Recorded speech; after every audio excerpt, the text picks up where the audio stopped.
Start the new year off right by giving them a fresh start. Fresh Start Cleaning is now accepting new clients. Ask about their complimentary hood cleaning services. Fresh Start Cleaning. Get clean again with Fresh Start. Call 850-771-6917, 771-6917, and ask about their complimentary hood cleaning services. Hello, this is Rick Vossen with RV of Panama City, your local Stormore portable building dealer, located at 2241 East Baldwin Road. Shopping for a garage, portable building, cabin?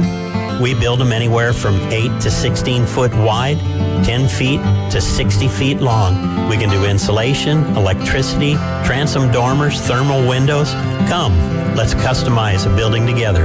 Rick Vossen, Stormore Portable Building Dealer, Panama City. Did you know that fees associated with real estate closings are virtually the same from one title company to the next? So what sets South Oak Title apart? Effective communication, customer service, expertise, and technology. If you're buying or selling real estate, refinancing a residential or commercial property, tell your realtor you want to close with South Oak Title. South Oak Title, with locations across the Southeast, including Panama City Beach, Inlet Beach, Destin, and Fort Walton Beach. Visit them online at southoaktitle.com. WPLQ Port St. Joe, WGSX Lynn, powered by Panama City Toyota. ESPN Northwest Florida. It's the next evolution of sports talk radio. The biggest stories and the biggest reactions. Now. And now we're taking With the first pick. This is the last ball you got to bat. the inside drive. From college to the pros, interviews with the newsmakers, sports betting, your phone calls, and more. And now, the inside drive with Ryan Mulvey. Broadcasting from the Bill Kramer Chevrolet Buick GMC and Kramer Marine Outdoor Studios on ESPN Northwest Florida.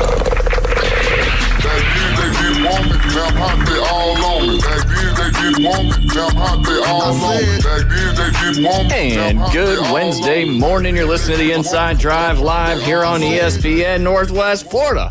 104.3 in Panama City Beach, Callaway, Parker, Lynn Haven, Southport, all those beautiful towns right here in Bay County. Specifics? I didn't want to do too many because I may not know them all. Millville, Cedar Grove. There you go. Tyndall Air Force Base. We appreciate you serving and hopefully listening. Maybe you listen on the jets. I don't know. I don't know how it works in the cockpit. How cool would that be if we were that high up in the air? That would be special. That would be special. I feel special right now just being in this booth with you, brother. Well, I'm not in the booth with you, but... You know what I mean. I know, and I do feel special. Glass separates us, but nothing can separate us. It's like it's not there. It's like it's not there. You know who's not here, though? Jay, and that separates us a lot. Yes, and I'm not sure why today. Karma bit him yesterday. He was out yogging, he said, on Front Beach, and I was like, you got time to yog, and you don't have time to come in here to the station? I don't know. Maybe he was just joking with your sound like wise. Yeah, that's true. That's true. I'm just some light yogging. But anyway, you can also watch, listen, like, comment, subscribe, share, follow Facebook, YouTube, Twitch. Just search it up. Switch? Hey, that's a new streaming service I just invented. You watch on your Nintendo there, boy. boy. The Nintendo Switch. What a classic. What a classic. Not as cool as 64, but it's up there. Anyway, just search ESPN Northwest Florida. Download our free mobile app inside the Google Play or Apple Store. All you got to do is search 104.3 and it pops up on both of them. Download it up. That way you'll be ready for Friday Night Lights, where Mosley Dolphins are hosting the Escambia. Don't know what they are. We're going to roll with Tigers. I don't think that's right. Escambia Tigers. I'm just trying to see what it would They're blue and orange. Ooh, well, so there you go. Color. It seems like Gators, but obviously. Could be Auburn you Tigers, know, true.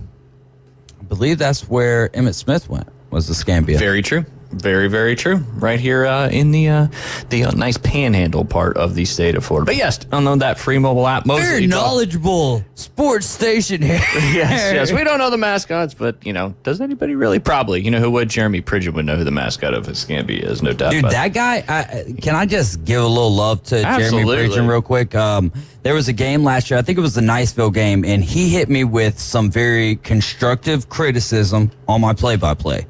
And gave me like bullet points And since then, like he's listened to a couple of games since Yeah. then and has been like, you've really done well. And I'm like, you really helped me because I actually tried to listen to constructive criticism there.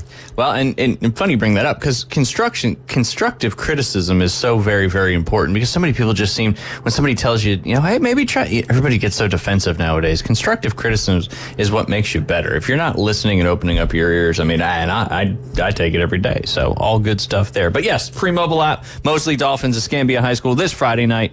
Coach Brian Haddad and Coach Andy Siegel will be in the studio 6 p.m. to get you ready for the big game coming up. And then they'll kick it to Kyle Wright and David Hayes for your call right there on 104.3 ESPN Northwest Florida. If you got the app, you can listen to it right there on your phone. Got to come up with a poll question, but we'll work into that. I know we just got a phone call, and we'll see what it is here in a second. But in the interim there, we've got a great friend of the station's on who's been on with the Afternoon Underdogs numerous times now. Cliff, what do you got on Escambia? Ooh, I like it. Yes, correct. Emmett Smith's alma mater.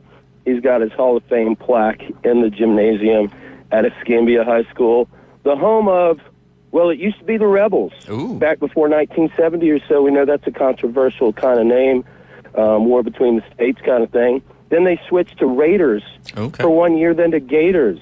It was just almost like it was a rhyming game. Let's do a slow transition from Rebels to Raiders. Slow transitions work out very well, I've heard.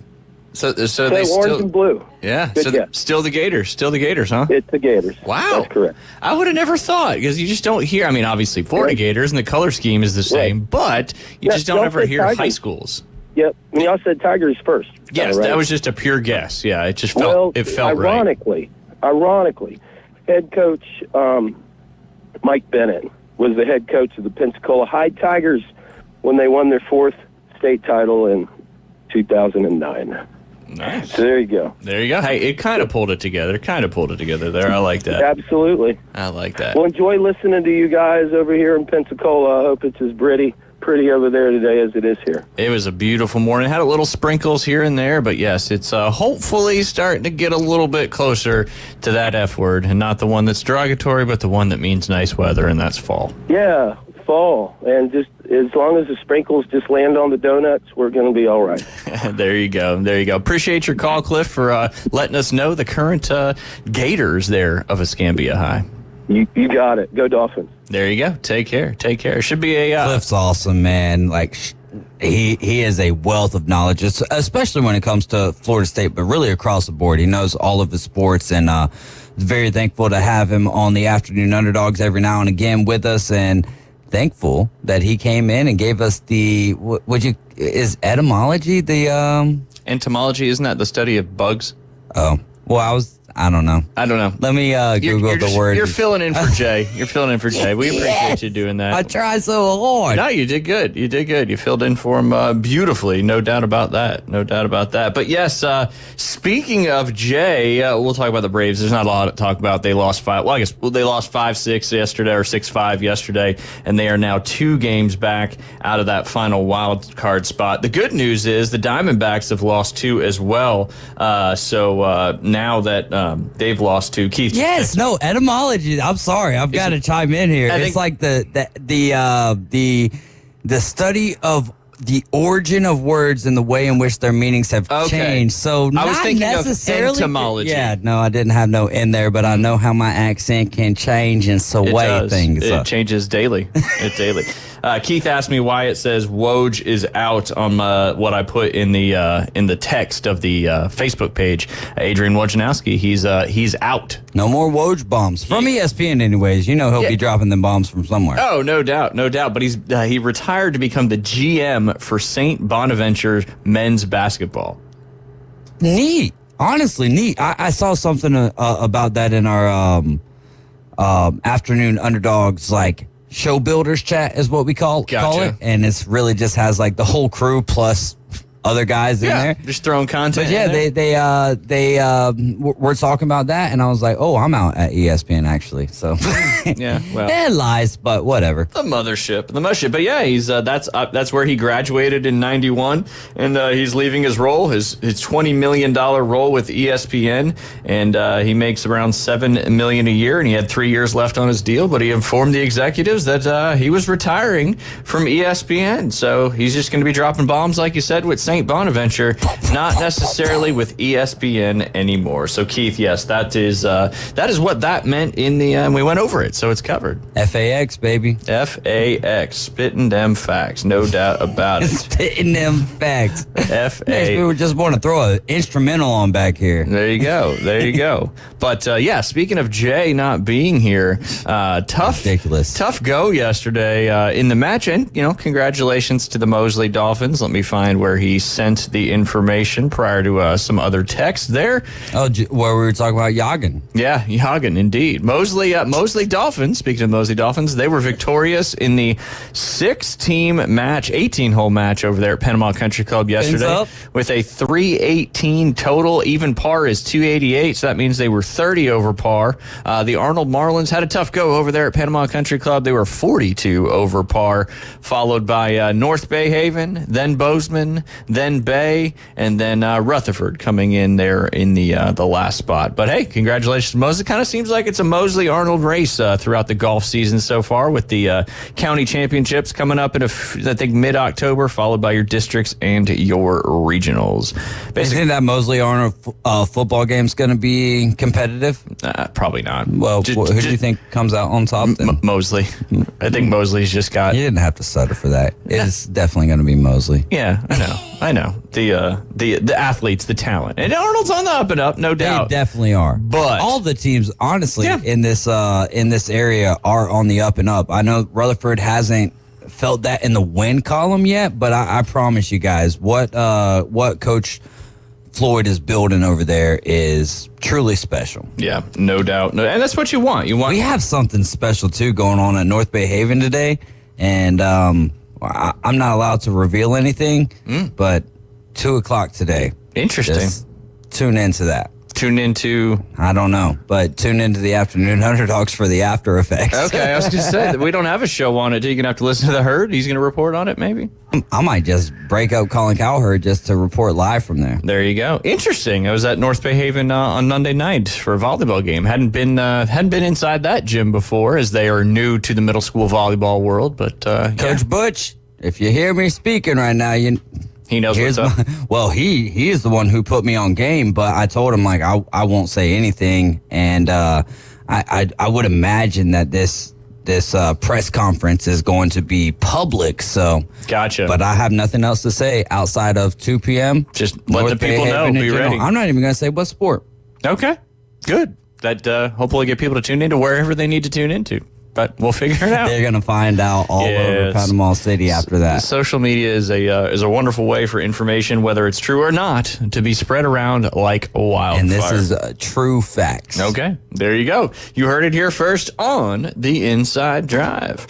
Speaking of the Inside Drive, I didn't get to update it yesterday or talk about it yesterday, but I wanted to talk about, I know you guys went through the Afternoon Underdog League yesterday, so I want to make sure I got through the Inside Drive League. Right now in the East Division, currently James Lehman, myself, James Lehman and myself are both 2-0 on the East side. Jeff Lefford and Seth Goldie are 2-0 on the West side. Unfortunately, Brees of Cake and Hurt So Good. That's Travis Oglesby and Ryan Warren are both. We have like so many Hurt So Good and Hurts Don't It and that across the ESPN leagues. Yeah. Be more original, fellas. Yeah, you just got to Google it, right? There's only one Mulvacious D. No doubt about it. And there's also Mulvacious D. There's also only one Ralph Jackson.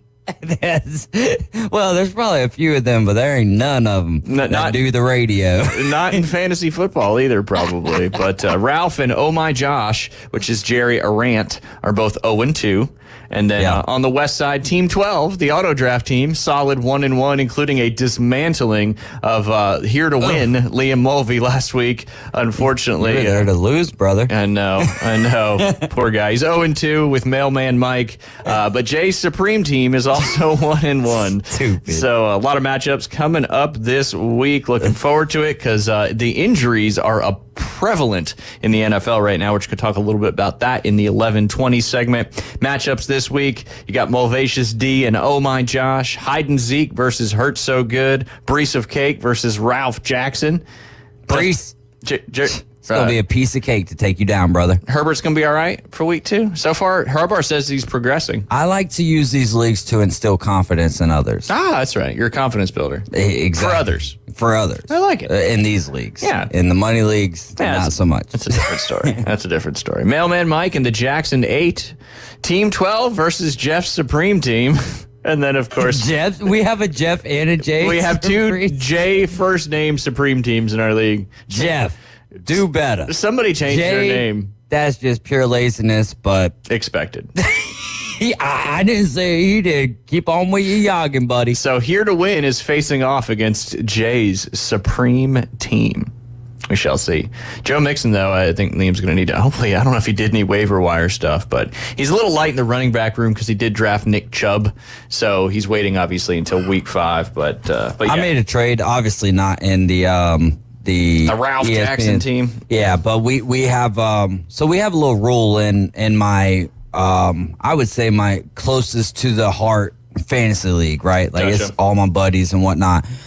We have a league that once you make a trade, you have to post it in our Facebook group, and then everyone has 24 hours to offer other offers. Okay. Kind of like real life, NFL. To an extent. You put a player out there available to be traded for, and you host, No, but this is like once the trade is accepted on both parties, then everyone has 24 hours to try to up the ante, if you will. Yeah. So I did Tony Pollard and Jacoby Myers for Calvin Ridley and Devin Singletary, and that went through. Who were you getting? Who I was getting Pollard and Myers. Okay, gotcha. Yeah. Gotcha. Hey, it looks like Pollard's going to be the featured back now with Tajay Spears going down with an injury, but and he was already the featured back as it was, and that's kind of where I was weak at in that particular league was running back. Running back, yeah, no doubt. And I only give people confidence for the first 5 weeks. After that, then it's everybody's on the PUP list for the first 4, and you give them one extra week, and then boom. I start tuning into those leagues when everyone starts tuning out, because normally, like people who don't really care about fantasy football, they like for the first few weeks are like, "Oh, this is awesome," then they're not even watching NFL Sundays. When like we get to week 6, and I'm still just as entrenched as week 1. Yeah, I mean, you got to be entrenched week in and week out, or it's going to be tough to make it happen. It's kind of like the sports betting aspect of it. Had an interesting. This is a top 10 states with most NFL players per capita. Memphis. Not with the most NFL players and not the Capitals, but this is per capita, Jay, means the number per amount of people. So Georgia leads the list. It has a total population of 10,711,908. Obviously, it's fluctuating. I think there's more births than deaths right now. Currently, they have 146 NFL players. That means one NFL player per 73,369 people. So you're saying there's a chance. Next, there's always a chance, Clark. Always a chance. Huge drop off. Well, per capita, not a huge drop off. Florida actually has the most total, but not per capita. Louisiana is second on the list. They have a population of 4.657 million. They have 58 NFL players, which leaves them one NFL player per 80,000 people. Alabama coming in third, 59 current NFL players. They have a population of 5 million, little over that. It's one NFL player per 85,000 people. So basically, if you go into a stadium that's, a college stadium's got 90,000 people, that one person in that stadium will eventually become an NFL player. It's pretty crazy to think about how difficult it is. I wonder what golf per capita is with Let's PGA. not worry about that. Those are We got some golf conversation later because the PGA. Would that be conversation or monologues? Well, it depends. Well, it has to do with money. There we go. The PGA Tour guys are the way they'll let the live guys come back is if they pay back all the money they got when they signed, which is interesting topic of conversation. Mississippi 4th, District of Columbia 5, Florida, which is 6. They have 176 total players in the NFL, but that is due to the population of almost 22 million. That is one NFL player per 122,000 people. Maryland comes in 7th. Hawaii comes in 8th. Utah 9th. Well, due to their population. So they've only got 11 total players in the NFL, but their population per capita. Yeah, per capita. Their population is only 1.45 million. So that's one NFL player per 132,000 people. That is a favorite genre of women for me is Hawaiian. Hawaiian? Yeah. Yeah, well, there you go. Now the people know. Utah coming in at number 9 and North Carolina coming in at number 10. So there you go. The information you didn't know you needed today, the NFL I players. love Hawaii. That we definitely didn't know we needed to know that. That's for sure. But hey, all good things. All good things. All great things, I would say, when it comes to Hawaiian women. Yeah. Most of the time, I mean, they say aloha and they hit you with lathes right off the bat. Right off the bat. Flowers. Everybody should just do that. That should just become an American thing. Yeah. We'd have to grow a lot of flowers, but show up and you get laid. That's it. Emphasis on the TH there. Yeah, I heard you. You're doing some carpentry with the lathe. I like it. Mixing it up. One of the greatest human beings to ever walk this earth was a carpenter. Yeah. Jesus. Well, I would like to call him Jesus. But that's fine. Jay's not even a Yogging. Jesus. Yeshua. Yeah. There you go. Absolutely. There you go. Jerusalem. Little fun fact for the people. Happy Gilmore 2, part of the scenes of that are being shot at my high school golf course.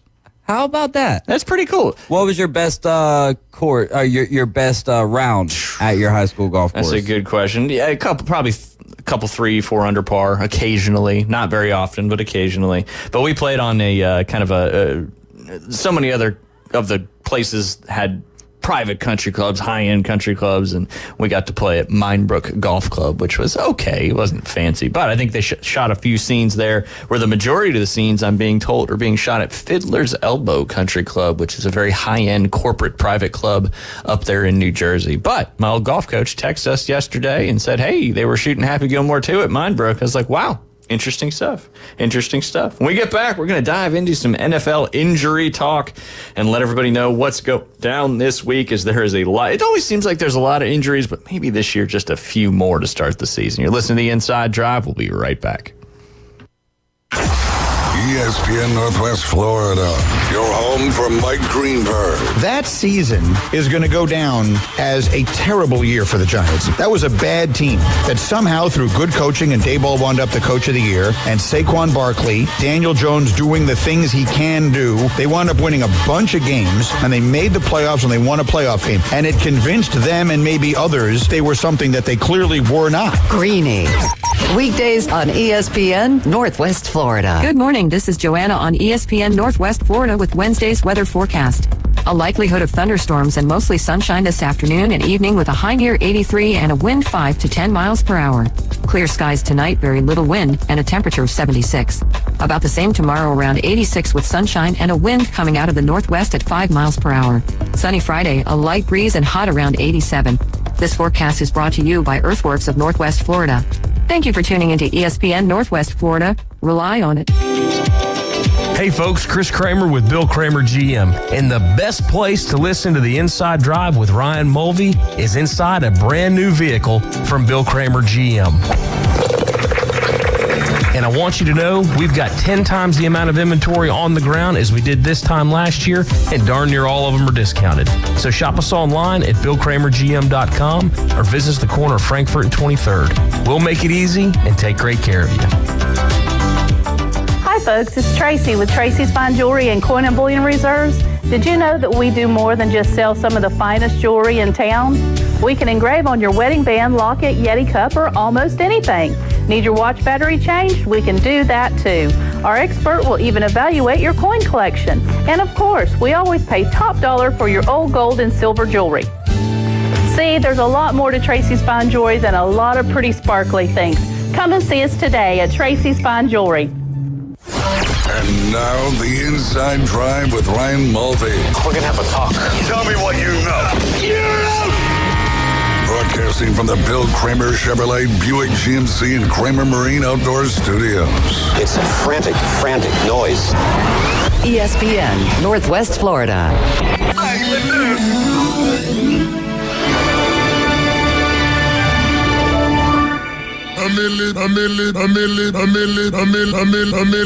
And welcome back. You're listening to the Inside Drive live here on ESPN Northwest Florida, your home for the Auburn Tigers on the Florida Panhandle. Coming up this Saturday, kickoff at 2:30 p.m. as Auburn opens up their SEC play against Arkansas. I think a game Auburn really needs to win. They don't want to lose to Arkansas and go 2-2, that's for sure. But you can listen to it right here on ESPN at Northwest Florida. I know you don't care, David. I don't tell the people how I'm looking back here. They know. They can feel it through the airways. They can feel your hatred towards I Auburn. want to see them win. No, you don't.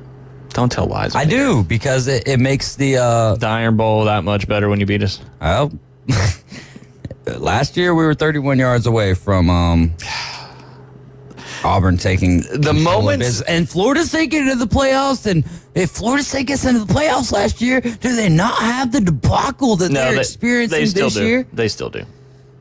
I don't know. The sequence of events that were set off by that 4th and 31 touchdown are pretty wild when you start to think about it. Almost as crazy, not nowhere near as crazy, but almost as crazy as the sequence of events in the coaching world. Yeah. As when Nick Saban retired. 223 jobs, I believe. 423 jobs? I don't know. That's crazy number. Yeah. Astronomical. Some people can't even count there with their fingers and their toes. Most, actually. But there are some species out there that have 200 plus. Probably not, phalanges. but the entomology might be different. That's true. Entomology, ideology. I don't know what we're talking about. Teamology. There you go. KHS TV restarted all by its lonesome. Well, I think I kicked one of the cords down here. It's like sailors in studio. I don't know. Speaking of kicking, let's do it. There's a segue. Kickers right now this stat is in awesome. the NFL are pretty wild. 2 weeks into the NFL season, kickers have stopped missing field goals. Week 1, 69 total field goals, and week 2, 73 were both single-week record field goals made. Kickers have hit 92.2% of their attempts overall. The single-season high is 86.5, and that was back in 2013. They've made 35 out of 39 attempts from 50-plus. In 2006, there were 40 field goals total of 50-plus yards all season. That right there, they've already made 35 in 2 weeks. And then Kyami Fairbairn is 6 for 6 from 50 plus. Chris Boswell, 25, has outscored the Giants 24 all by themselves. And then it's got a Yankee seed. And then it's got a picture of a Giants fan with a paper bag over their head. Oh man. What's even crazier, 2 of the collective misses from 50 plus are from Justin Tucker, who is the most accurate NFL kicker of all time. Second, third highest paid, I think. Maybe? Yep. It might be. Well, I think Harrison Butker took over the title of highest paid. Yeah, he got the extension this year. And then inflation. As we thanks Koala. Koala. Thanks to a flag, unfortunately, that robbed us of that big 66-yarder in week 1. We've talked about that. You don't like koala bears? I do. They're just they're slow. I'm waiting all the time. And they eat all my eucalyptus. I love eucalyptus, and they eat it all. That is actually one of my favorite plants to juice. Eucalyptus juice? Yeah. No doubt. Yeah, it's very juiceable. I just call it Yucca juice. Yucca juice? Mm-hmm. Yeah. I like it. Hey, makes you sleepy, but that's okay. Doesn't it have does the eucalyptus have like whatever the stuff that makes you go sleep in? I don't know what it's called. I was going to say dopamine, but melanin, but I think that's melatonin. Melanin is in the pigment in your skin. For my no. Yeah, no. Yeah, Melanin is the pigment of your skin. Okay, good. Just making sure. But hey, what do you think is, we've got this kicker stat, which is unbelievable, but then on the flip side, you've got the least amount of passing yards and passing touchdowns as well through week 2. So maybe that's leading to more kicking it, but they're making them. They're making more than... They're making them, so Yeah. who cares? Yeah. Let's get some 71-yarders in, bro. I think it's going to happen this year. I think plus. that was the record 66. I think so. I think we break that record this year. I think that's fair. I wonder if that you can futures bet that and say probably somewhere offshore. Yeah, probably not on the Hard Rock bet. That's for sure. I got to get this TV. There we go. All right. But yeah, so anyway, kicking stats are pretty crazy thus far. And, some other interesting stats so far from the season. 91 points. That's the New Orleans Saints have scored 91 points in their first 2 games. That's the second most at the 2-week mark in the modern era, only behind the 2009 Saints, who scored 93. How about that? And guess what the 09 Saints team did? They won the Super Bowl against the Indianapolis Colts. They won the Super Bowl indeed. I'm sure it was against the Colts, but I'm not sure. I just knew that they had won it there. That's for sure. 0-8. The win-loss record thus far for teams with quarterbacked by Lamar Jackson, Joe Burrow, Matt Stafford, and Trevor Lawrence. It's funny when you think about Super Bowls or whatever, and how I remember them is where I was watching them. Like Janet Jackson, I was at church for that one. Yeah, most people were. That was a very interesting. It's a late night church gathering. Yeah. Well, no, we would always have service early. Gotcha. And then down in St. Pete, we would have service early, and then we'd have a Super Bowl watch party. Oh, okay. And normally, they would always turn the TV off during commercials and the halftime show. And this, I guess, the one time they don't, that's what happens. And I'm just like, yeah. Come on. That's Hey, everything happens for a reason. There ain't no coincidences, no doubt about that. Some other fun NFL facts so far: 8-0, the win-loss record for teams quarterbacked by Carr, Baker Mayfield, Sam Darnold, and Justin Fields. Some early interesting things. 26%. 3 qualified quarterbacks have bad throw rates above this mark. Bryce Young, Caleb Williams, and Trevor Lawrence, all above the 26% bad throw rate. Bryce Young with 28.3. He won't be able to raise or lower that percentage going into week 3 as he has been benched.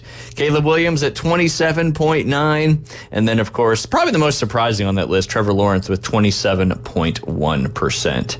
3.0. The yards per field goals. That's what you get for a field goal. That's true. But if you hit a 70-yarder, you get 3.1. Oh, actually, in our league, we have it by 0 to 20 yards is 2 points, 30 to 40 is 3, 40 to 50 is 4, 50 to 60 is 5, and then 60 plus is 6. So I think I need to get in there and change that 70. Add a 70 in there. Yeah, exactly. Make it ridiculous. Make it like 25. There's been leagues where it's like if a quarterback makes a tackle, you get 100 points or whatever. I'd be so mad if that happened to me. This is ridiculous, man. But fantasy football is ridiculous. It is. It keeps us going, that's for sure. But yes, 3.0. That is the yards per play this season for the Chicago Bears, which ranks dead last in the NFL. And it's a half yard below 31st ranked Carolina. But guess what? The Bears have won a game. They're 1-1. So there you go. All right. This is 27.3, the Detroit Lions' success rate in the red zone, which makes them one of just 6 teams below 30% in that metric. That's one they're going to need to get up in order to have a successful season, no doubt. 10, the number of drop passes by Deshaun Watson's receivers in Cleveland, which is the most in the league by a huge margin. The next closest is Matt Stafford. He's had receivers drop 6 passes. Well, if we look back to last year, there was a team who led the league and dropped. Won the Super Bowl. And they won the Super Bowl. So, foreshadowing there? No. No. Come on, a little massaging wouldn't hurt the Browns. Yeah, go down to the New Orleans, get you one on Bourbon Street, and then win the Super Bowl. I don't think it's going to happen. All right, 152.1. Baker Mayfield's near perfect passer rating on deep passes, which tops the NFC. Didn't Kyler Murray have He had his first ever perfect game or perfect quarterback rating game in his career. So essentially, he bowled a 300 on him. Yep, absolutely. You ever bowled a 300? No. What's your best score? I've gotten over 250 a couple times. Ooh, we bowled a lot impressive. in college when we bowled, once a week, and I had a ball that was, fitted to me and all that stuff. I was talking to somebody at I throw a 16-pound ball, a 15-pound ball, and that's dumb. You just do the one? Oh, I put the two in the...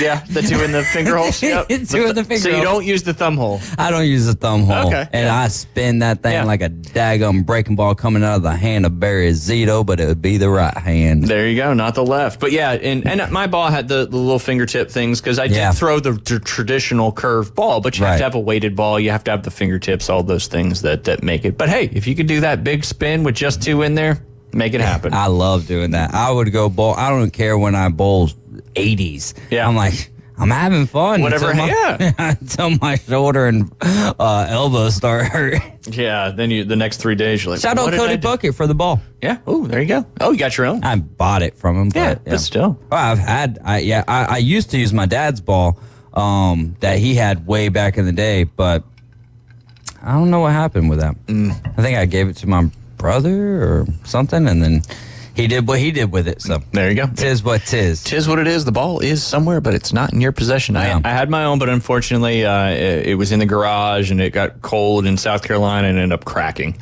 Wow. I know. It was really, really, really sad. I know. I had that ball since I was like 14 or 15, something like that. Anyway, back to some stats. 43. Keep your balls warm, ladies and gentlemen. That's it. You got to keep them. It's just like golf. If you leave your golf balls out in the trunk and they're freezing cold, they're not going to go as far. Keep your balls warm. Exactly. Who is it that we talked about that Bryson DeChambeau? Bryson DeChambeau. Microwaves them. He microwaves them? Is that legal? Like, is anything he does legal? It's all legal. He does the 3D printed clubs. I don't know if you saw, but Tony Romo took a cut with one of his clubs, and like they're sitting there talking about the science behind his clubs and everything, and Tony Romo's shot goes like way off to the right. And he told him before he was going to swing, like, the ball's going to go right. Yeah, because it's not fit. It's fitted exactly for how and Bryson swings very upright. And it's a very short driver as well. Yeah. Yep. And there's a lot of science that goes into it, but I feel like you can go down some paths that don't necessarily. But he's one of those guys. He's the mad scientist for a reason. 43.2. That is Jalen Hurts' passer rating in the fourth quarter of one-score games, which ranks only ahead of Will Levis and Anthony Richardson among quarterbacks with more than 2 attempts under those circumstances. So just some interesting fun facts for you there. If you're wondering, it's Waiver Wire Wednesday, and we might get to some of this stuff with Keith. However, the injury reports right now is pretty crazy out there. I'm going to go through the injuries based on fantasy draft ADP. And I know you guys might have saw that one guy's... You down with ADP? You know me. This one guy's fantasy football, every starter is injured, which is just, I mean, that's brutal. It's fantasy football. It is. ADP 1.2, Christian McCaffrey. We all know he's on the IR, out indefinitely right now. And then A.J. Brown, he was 10.9 ADP. He is out right now. Puka Nacua, 15.3. He's on the IR, out 5 to 7 weeks. 19 ADP. Isaiah Pacheco, he's on the IR, out 6 to 8 weeks. Deebo Samuel, number 29 ADP. He is out at least a couple weeks with the calf strain. I don't know him, and he had his first podcast with his new show yesterday as well, and had Brandon Ayuk on. It was pretty good, pretty interesting. I think it's called something in cleats. I forget, but it was a good listen, no doubt. A lot of these guys are doing podcasts. Seems like your boy Ricky Pearsall really fits into that area. Yeah. No doubt. No doubt. A little zesty. He is indeed. I can't wait for him to get back on the field, or get on the field, just to see what he can do. Cooper Kupp, 29.7. He's on the IR, out indefinitely. Joe Mixon, he's got his ankle being evaluated. He was ADP 38.3. Kenneth Walker, 46.2 ADP. He is out. Raheem Mostert, 67 ADP. He is out. Coming back, though. He's on the comeback. He'll be back this year or something. Oh, yeah. I thought he's come back this week. What? One of the trades in one of my other leagues where I felt like there was a little bit of collusion. Oh, the old C word. The old C word, but he's got him as well. And that's why I was so mad about it. Not that I felt like there was actual collusion, but I was like, dude, why are we helping one of the best teams in the league get better? Yeah. That's ridiculous. Anyway, man, got to watch out for that C word. And some of us might have accused. Don't like that C word. Yeah, no, it's not good. One of our we've talked about it. What Jay did last year. That was the definition of collusion. Collusion. Just dropping players for the other person in the champship match. What kind of payment did Jay get outside of that? Lord only knows. I hope not certain ways. The good Lord knows all. That he does. Who did we leave off with? Kenneth Walker, Rahimos, Jordan Love, 69.7 ADP. He is out. T. Higgins, he just hasn't played yet. Still out. I think his is a calf or groin, hamstring. I don't know, but I do know that he's got that IA next to his name a lot. So. Yeah, no doubt. 70.9 was his ADP. Evan Ingram, tight end there, I believe, for the Jags, 72.3 ADP, out week to week.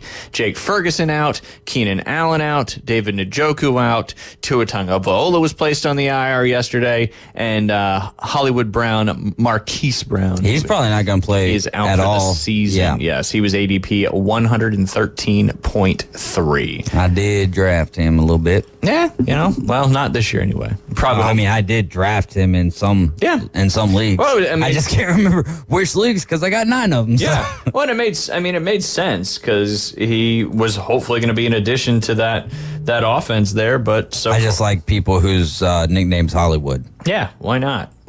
It's like changing your last name to Chosen. Robbie Chosen, Dolphins wide receiver. To those who are chosen, the responsibility is much. Yeah. He needs to get a little better if he's chosen. Robbie. He probably Anderson, right? Play a little bit. Robbie Anderson. Okay. Yeah. I was trying to remember his name. On that. Hey, that's a good thing. He did. If he changed his name and he's got us like wondering what his previous actual name was, then hey, kudos. I mentioned him. He's getting attention. I know we only got about a minute left. I think I sent this to you guys yesterday, but this is a wild stat. I love fun stat. Former Dolphins receiver Kyle Wright says. Oh, we got cut already? Because he wasn't chosen that much. The Niners signed him, and then he didn't make the roster. And then because I saw him. Oh, yesterday. Oh, okay. This was the yesterday move. Gotcha. Because I saw him. I don't know if he caught the pass or it was a pass attempt. I saw him out there in one of the games. Like, oh, there he is. There he goes. He's no longer chosen by the Dolphins. Hey, can he change his name to Robbie Cutted? Yeah, I don't know. Not chosen. Robbie Cut. What's the opposite of chosen? Rejected. Robbie rejected. Robbie rejected. I love alliterations. That's perfect. You got to keep it, right? Alliteration is key. But I'm sure everybody saw this, but I'm gonna mention it before we go to a break. Robbie rejected. Robbie I'm rejected. dead. If he changes his name to that, I need. You unalived me back here, right? Unalived. Oh man, there's a lot of that going on. Tyreek Hill's top speed in 2024 so far has been 20.3 miles an hour.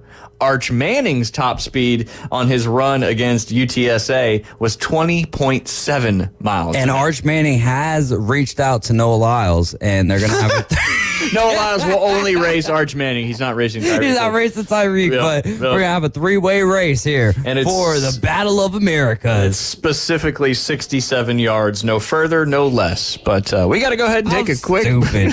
We got to go ahead and take a quick break. You're listening to the Inside Drive live here on ESPN Northwest Florida. ESPN Northwest Florida. Colin Cowherd. I would probably call it a wrap. If Tua was my son, I would suggest calling it a wrap. But I'm not a pro athlete. Thinking about this morning, I wonder if the NFL should not consider an amnesty clause. The payer gets played. It's an amnesty clause. It doesn't go against your salary cap, so it doesn't punish the teammates. The Herd with Colin Cowherd. Weekdays, ESPN Northwest Florida. Dak Cajun Place is your LSU and Saints football headquarters. Saints and LSU fans, wear your team colors and score a free Jell-O shot when your team scores a touchdown. Only at that Cajun Place. Get $5 pitchers on select draft beers during all live football games. Catch all the games at once with the NFL package on 27 large TVs at that Cajun Place. And the best wings on the beach. The locals' favorite, that Cajun Place. Ellis Agency Insurance has been serving Panama City and Bay County for years. They offer a full line of affordable insurance coverage of all types. Many people are attracted to Ellis Agency Insurance because of their friendly, knowledgeable staff. Call independent agent Johnny Ellis for a true comparison of your personal or business insurance. Ellis Agency Insurance at the Old Cullen Insurance location, 1134 Harrison Avenue, across from Dandy Donuts in Delhi. Call 763-1627. Signworks, a business serving businesses since 1985. Everything from signs and banners, vehicles and boats, magnetic and real estate signs, contractor signs, and much more. Signworks can do large format, full color printing too.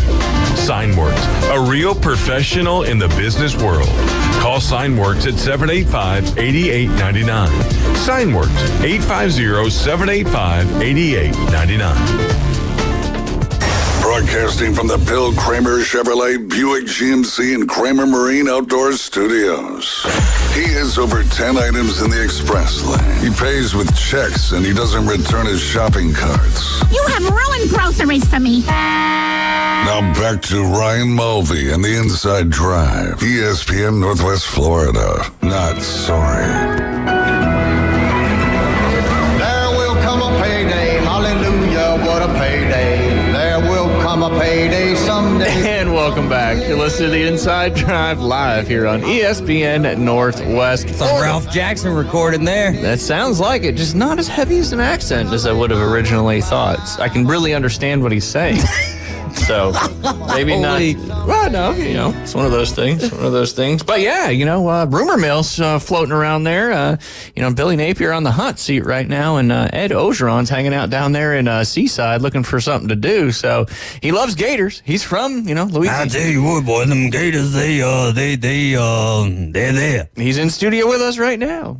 Ed, what do you think about taking the job over there at Florida? Well, I think if they pay me enough money, I probably have a good opportunity of going down there. But until they give me some of that money, I don't know. So you've already blown through all your buyout from LSU? Absolutely. Seaside's expensive. No doubt. No doubt. That was good. That was good. Oh, man. Ed Orgeron, ladies and gentlemen, the future Gator quarterback. Or quarterback, maybe. I don't know. Head coach. Anyway, I was going to go through, after 3 weeks of college football, what ESPN has the 24 teams with the best chance to make the 12-team college football playoff. Number one on the list, pretty easy guess here. Who do you? Georgia? No. Wait. Say no. Preface the question. I was right. Andy Sequel was disagreeing with me on Facebook, and I really respect his opinion, so I needed to read that. About Ed Orgeron going to the Gators? Absolutely not. He told me I had a terrible accent, but I was like, duh, we all know that. Listen to Ralph Jackson. Which one, though? Which one? That's the thing. That's why I want to make one of them cartoons one day. Yeah. Where I can just You're do the all Seth the voices. MacFarlane of, I don't know where to go with that, but yeah, I mean, that's Seth pretty much what he MacFarlane does. of ESPN Northwest Florida. Yeah, there you go. You got all right. Yeah. New nickname is Seth, ladies and gentlemen. Hey. All right, here we go. All right, here we go. Yeah, all right. All right. According to ESPN, these are the 24 teams with the best chance to make the college football playoff. Would you like the whole panels of me to answer these? Yeah. We'll go around the horn. All right. We'll start with David Hayes. Then we'll go to DJ Davy Crockett. Then we'll go to Ralph Jackson, and then finally Coach O or Seth.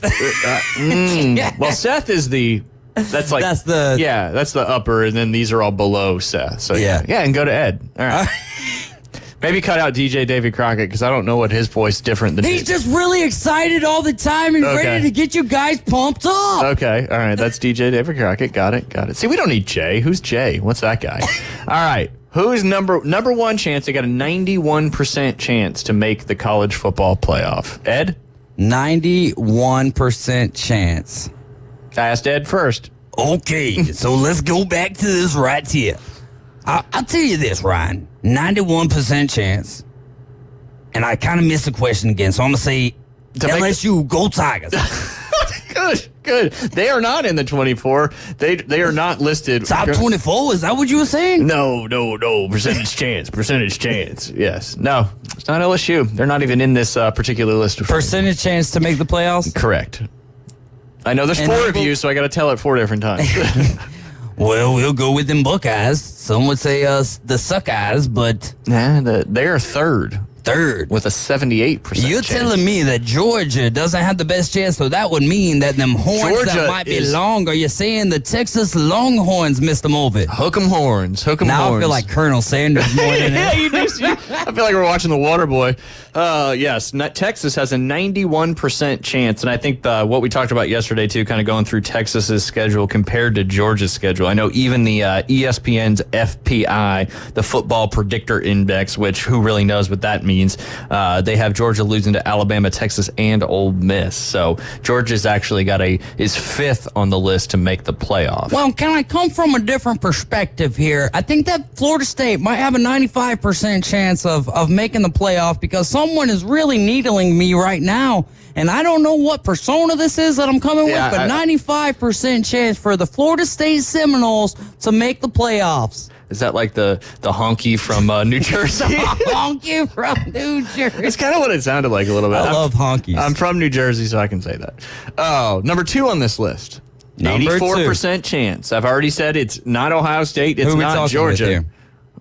Let's go with Ralph. Hadn't heard from Ralph in a while. I'll tell you, 80. You said 84%. 84. Now, see, listen, 84% was a little bit better than my grades that I would get on my test back in the day. Ralph, right? Don't lie to us, Ralph. More of a 48% guy, but I was dyslexic, so I felt like it was 84%. That's fair. Now, with that being said, I do think that I would take the Georgia Bulldogs. Nope. All right. Thank you for the head shake there. That saves me. 5th on the list with a 70% I'm not going to remember that because 48% of the time I get things correct. And you flip them around. That dyslexia will get you. It gets me a lot. All right. So just think where you love, where your home is, Ralph. Deep South. You mean to tell me that the Auburn Tigers... I'm just kidding, dadgummit. I can't be serious when I say that word Auburn. It makes me get not diarrhea. That's the opposite. Heartburn. Heartburn. I need some indigestion. Yeah. All of them, man. It makes me. I got to do the whole Pepto-Bismol talk. I'm gonna say the University of Alabama. The Crimson Tide. Is that correct? That is correct. 84%. Ding, ding, ding, Kalen DeBoer-led Crimson Tide currently has the 2nd best chance to make the playoffs, according to ESPN, after 3 weeks of college football. Baiting them Badgers, boy. Baiting the Badgers, indeed. Number 3 on the list. Little northern school there. Some may say they play in the shoe.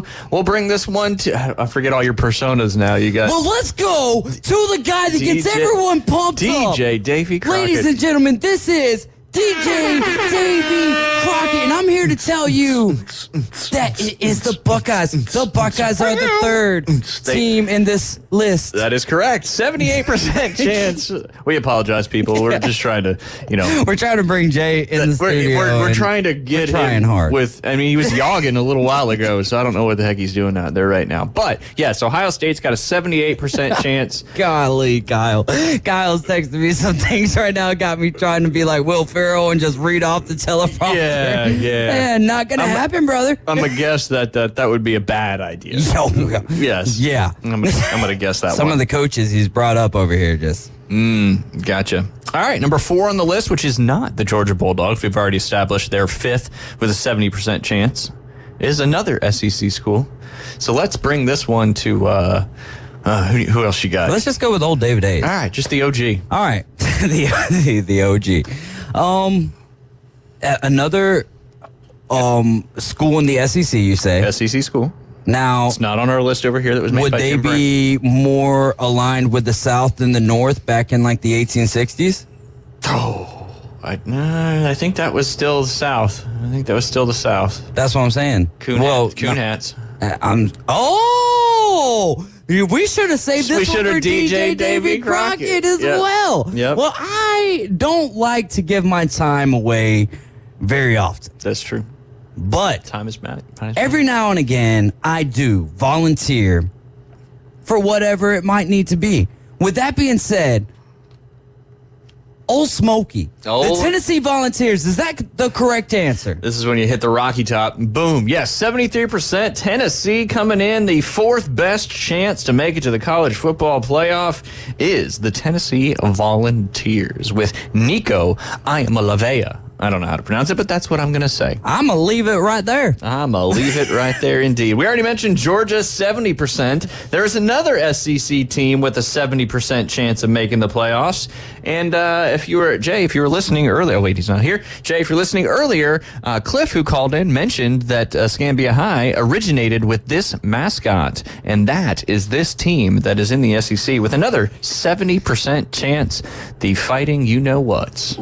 Let's go this way. All right, this is this is Hulk Hogan. Hulk Hogan, ladies and gentlemen, has joined us in the studio. Let me tell you this: you will not be old, but you might miss out on the Ole Miss Rebels of Mississippi. The Mississippi Ole Miss Rebels with another 70% chance to make the college football playoff. So that puts five out of the 6 teams with the best chance of making the playoffs in the SEC. Number 6, 7 on the list is the team that, interesting colors. They have I don't know. All right, so let's go this way. All right. This is a new persona here from probably across the pond, but we've got a lot of ponds here, and one of my favorite is actually over there off Lake Caroline. I don't know if you've ever been over there, like near Balboa Beach Drive, Lake Caroline. Indeed. Very beautiful area. That's where my grandparents lived for a very long time, and now they're in Middleburg. Bless their hearts. But I would like to say that we could go to the Pacific Northwest. They've moved into a conference that has the number 10 in it, but they've got like 18 teams. It doesn't make sense, but it's kind of like going from Celsius to Fahrenheit. So with that being said, the Oregon Ducks. Very close. They are next at 49%. This team, kind of at the tip of things down there. And not the whole thing? Not the whole thing, just the tip. And but just remember, ladies and gentlemen, if you want the tip, you can listen here to the Inside Drive for Except this golf week. tips with Jay Henley. But if you want the whole thing, where do you go? Golfwithjay.com. That's it. Schedule yourself for lessons. But yes, coming in 53% chance to make the college football playoff. They started with a win over the Florida Gators, and that is the Heisman favorite trophy leading quarterback there, Cam Ward, for the Miami Hurricanes. 53%. As David Hayes said, or I don't know who that was. That was some British guy we just had on the show. We'll call him Henry Van Winkle. I like it. There you go. It doesn't really go with anything, but we'll go with it. Wait, what's Fonz's name? Henry Winkler. All right, Winkler? so can we go Henry Van Winkler? Perfect. Love it. That is your British persona. Or Welsh or English. I don't know. Whatever, It's just across the pond. That's all it is. Sometimes you get an Australian that comes up too, and you just never know. That's when I'm excited. That's DJ Henry Winkler. Or DJ Henry DJ Van Winkler. Winkler. Yeah, DJ Winkler. There you go. Somebody needs to be writing these down. Man, I'm the epitome of mental wellness. Yeah. We're gonna make some phone calls after the show, get some things lined up. Anyway, real quick, going through the rest of them. Penn State, 48% chance. Missouri, 46. Notre Dame, 38. UCF with a 30. Wait, Notre Dame's got 38% chance 38. after a loss to NIU? Yep, 38%. That's chance. how you know it's real whenever I'm like, whoa. Yeah, you dialed it back to the OG there, David Hayes. UCF with a nice 37% chance to get in. Southern Cal, 36. K-State, 34. The Louisville Cardinal, 27. Boise State Broncos, 24. Washington State with 24% chance? Question mark? Pac-2, baby. Yeah, I think. On their way to the Pac-6 in 2026. That's got to be Washington State, right? Is it a Cougar? Well, it's kind of that Yeah, no, and it's that W that's kind of crooked and yeah, okay. Washington State's got a 24% chance to make it. I know they just beat these Washington. Statistics are just like all analytics. They Can't trust them. Indiana, 23% chance. They told me I had a 24% chance of being smart, and that didn't turn out very well. I don't know. You can handle a lot of personalities at once. Clemson, 23% chance. Memphis, after their huge win over Florida State's got a 22% chance. Oklahoma State, 20. UNLV, 18. Utah, 15. And rounding out ESPN's 24 teams with the best chances to make the college football playoffs is the Oklahoma Sooners. We'll see. Better sooner than later, I would say. Sooner than later, indeed. But, they got a tougher schedule coming up here as of late, and we'll kind of see what happens. But, yeah, it'll be interesting to see. Obviously, we're just 3 weeks into it. We'll be done with 4 weeks after this one coming up. But, yeah, it's the first year of the 12-team college football playoff. And I guess, next year we go to 14, just like that? Yeah, we do. 12. And this was a good therapy session for me. So thank you. I feel like you've let it all out. I've exercised. Some demons and whatever else. Let's not go that far. Yeah, there you go. I didn't start talking like this. That's true. Now we're going to have to get somebody else to come in. Anyway, speaking of... What was the preacher's name in that movie? Oh, God. There's a new one. There's a new Exorcist movie out. Interesting. Yeah. Interesting. That's like the last type of movies that I like. I've watched some documentaries on real ones. And exactly. I've heard stories from my dad. Yeah. If it could be real and that scary, none of my personalities. Ralph's not in. DJ Davy Crockett's not in. Guy Harry from across Van the pond. DJ Winkler's out. Even DJ Davy Crockett. Done data, my friend. That's it. But we got to go ahead and take a quick top of the hour break. When we dial it back, we're only going to be talking to one personality, and that is DFS expert, daily fantasy, and regular fantasy expert Keith Fleming. You guys are listening to The Inside Drive. A lot of people in studio today. We'll be right back. ESPN Northwest Florida. It's the Coach James Hale Show. He's the one who told Spurrier to send his resume. He'd look at it, and Spurrier told him to look in the trophy case. Yeah. He knew who he wanted. He knew he wanted Urban. Yeah, well, you guys lost me when you... Deep thoughts. Yeah, I like this. I like this. Talking about the different people Wildcats brought on, and you added me to this. Weekday morning 7 to 9. ESPN Northwest Florida. Good morning, this is Joanna on ESPN Northwest Florida with Wednesday's weather forecast. A likelihood of thunderstorms and mostly sunshine this afternoon and evening with a high near 83 and a wind 5 to 10 miles per hour. Clear skies tonight, very little wind, and a temperature of 76. About the same tomorrow, around 86 with sunshine and a wind coming out of the northwest at 5 miles per hour. Sunny Friday, a light breeze and hot around 87. This forecast is brought to you by Earthworks of Northwest Florida. Thank you for tuning into ESPN Northwest Florida. Rely on it. Mark your calendars. The Central Panhandle Fair in Bay County returns October 1st through the 5th at the corner of Sherman Avenue and 15th Street. Great family fun for all. Enjoy famous carnival rides and amusement from around the world. Delicious foods, arts and crafts, nightly exhibits, livestock, and much more at the 2024 Central Panhandle Fair in Bay County. October 1st through the 5th, corner of Sherman Avenue and 15th Street, Panama City. Don't miss it.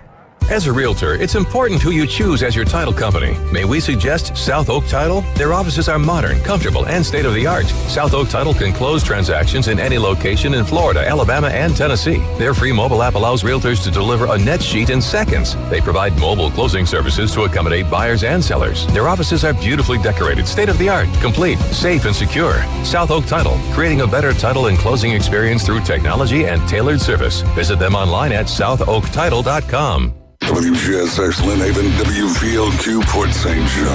Powered by Panama City Toyota. ESPN Northwest Florida. You hear it first. Sports talk right now. Back to the Inside Drive with Ryan Mulvey. I know it seems a bit overwhelming at first. Broadcasting from the Bill Kramer Chevrolet, Buick, GMC, and Kramer Marine Outdoor Studios. Something makes me think you'll get used to it. On ESPN Northwest Florida. Sky rockets in flight. Afternoon delight. And welcome back. You're listening to The Inside Drive live here on ESPN Northwest Florida, 104.3 in Panama City, Panama City Beach, Callaway, Parker, Springfield, Millville, Lynn Haven, Southport. other ones that I missed, Callaway, whatever it may be, beautiful Bay County, and then, of course, 101.9. Sandhills. 101.9. St. Andrews, 101.9 in Port Well, St. that's actually like my stomping ground, There you St. go. Andrews. There you go. Well, one of your people one of your guests we had on the show in the last segment was talking about their You can call them on people. grandparents that were right there in St. Andrews. Oh, that would be Harry Van Winkler. Harry Van Winkler, not Van Winkle. Van Winkler. We're adding them up, baby. Pappy Van Winkle. That's a great bourbon there. So anyway, you can check out us on Facebook, YouTube, and Twitch. Just search it up, ESPN Northwest Florida. Of course, you can download the free mobile app inside the Google Play or Apple Store. That one, all you got to do, 104.3. Boom, you can listen to DJ, Davy Crockett, Henry Van Winkler, Ralph Jackson, and probably David Hayes. Call the Mosley Dolphin game coming up. Just one of those Just guys. one, just David Hayes. All right, can't have as much fun on that. But I think we still have you fun. have fun, but- just not multiple personality fun. But yeah, think that- right here on ESPN Northwest Florida, your home of the Mosley Dolphins. They might send me across the street at that point. That's true. That's That's where life management is. Yeah, I know. I knew exactly what you're talking about.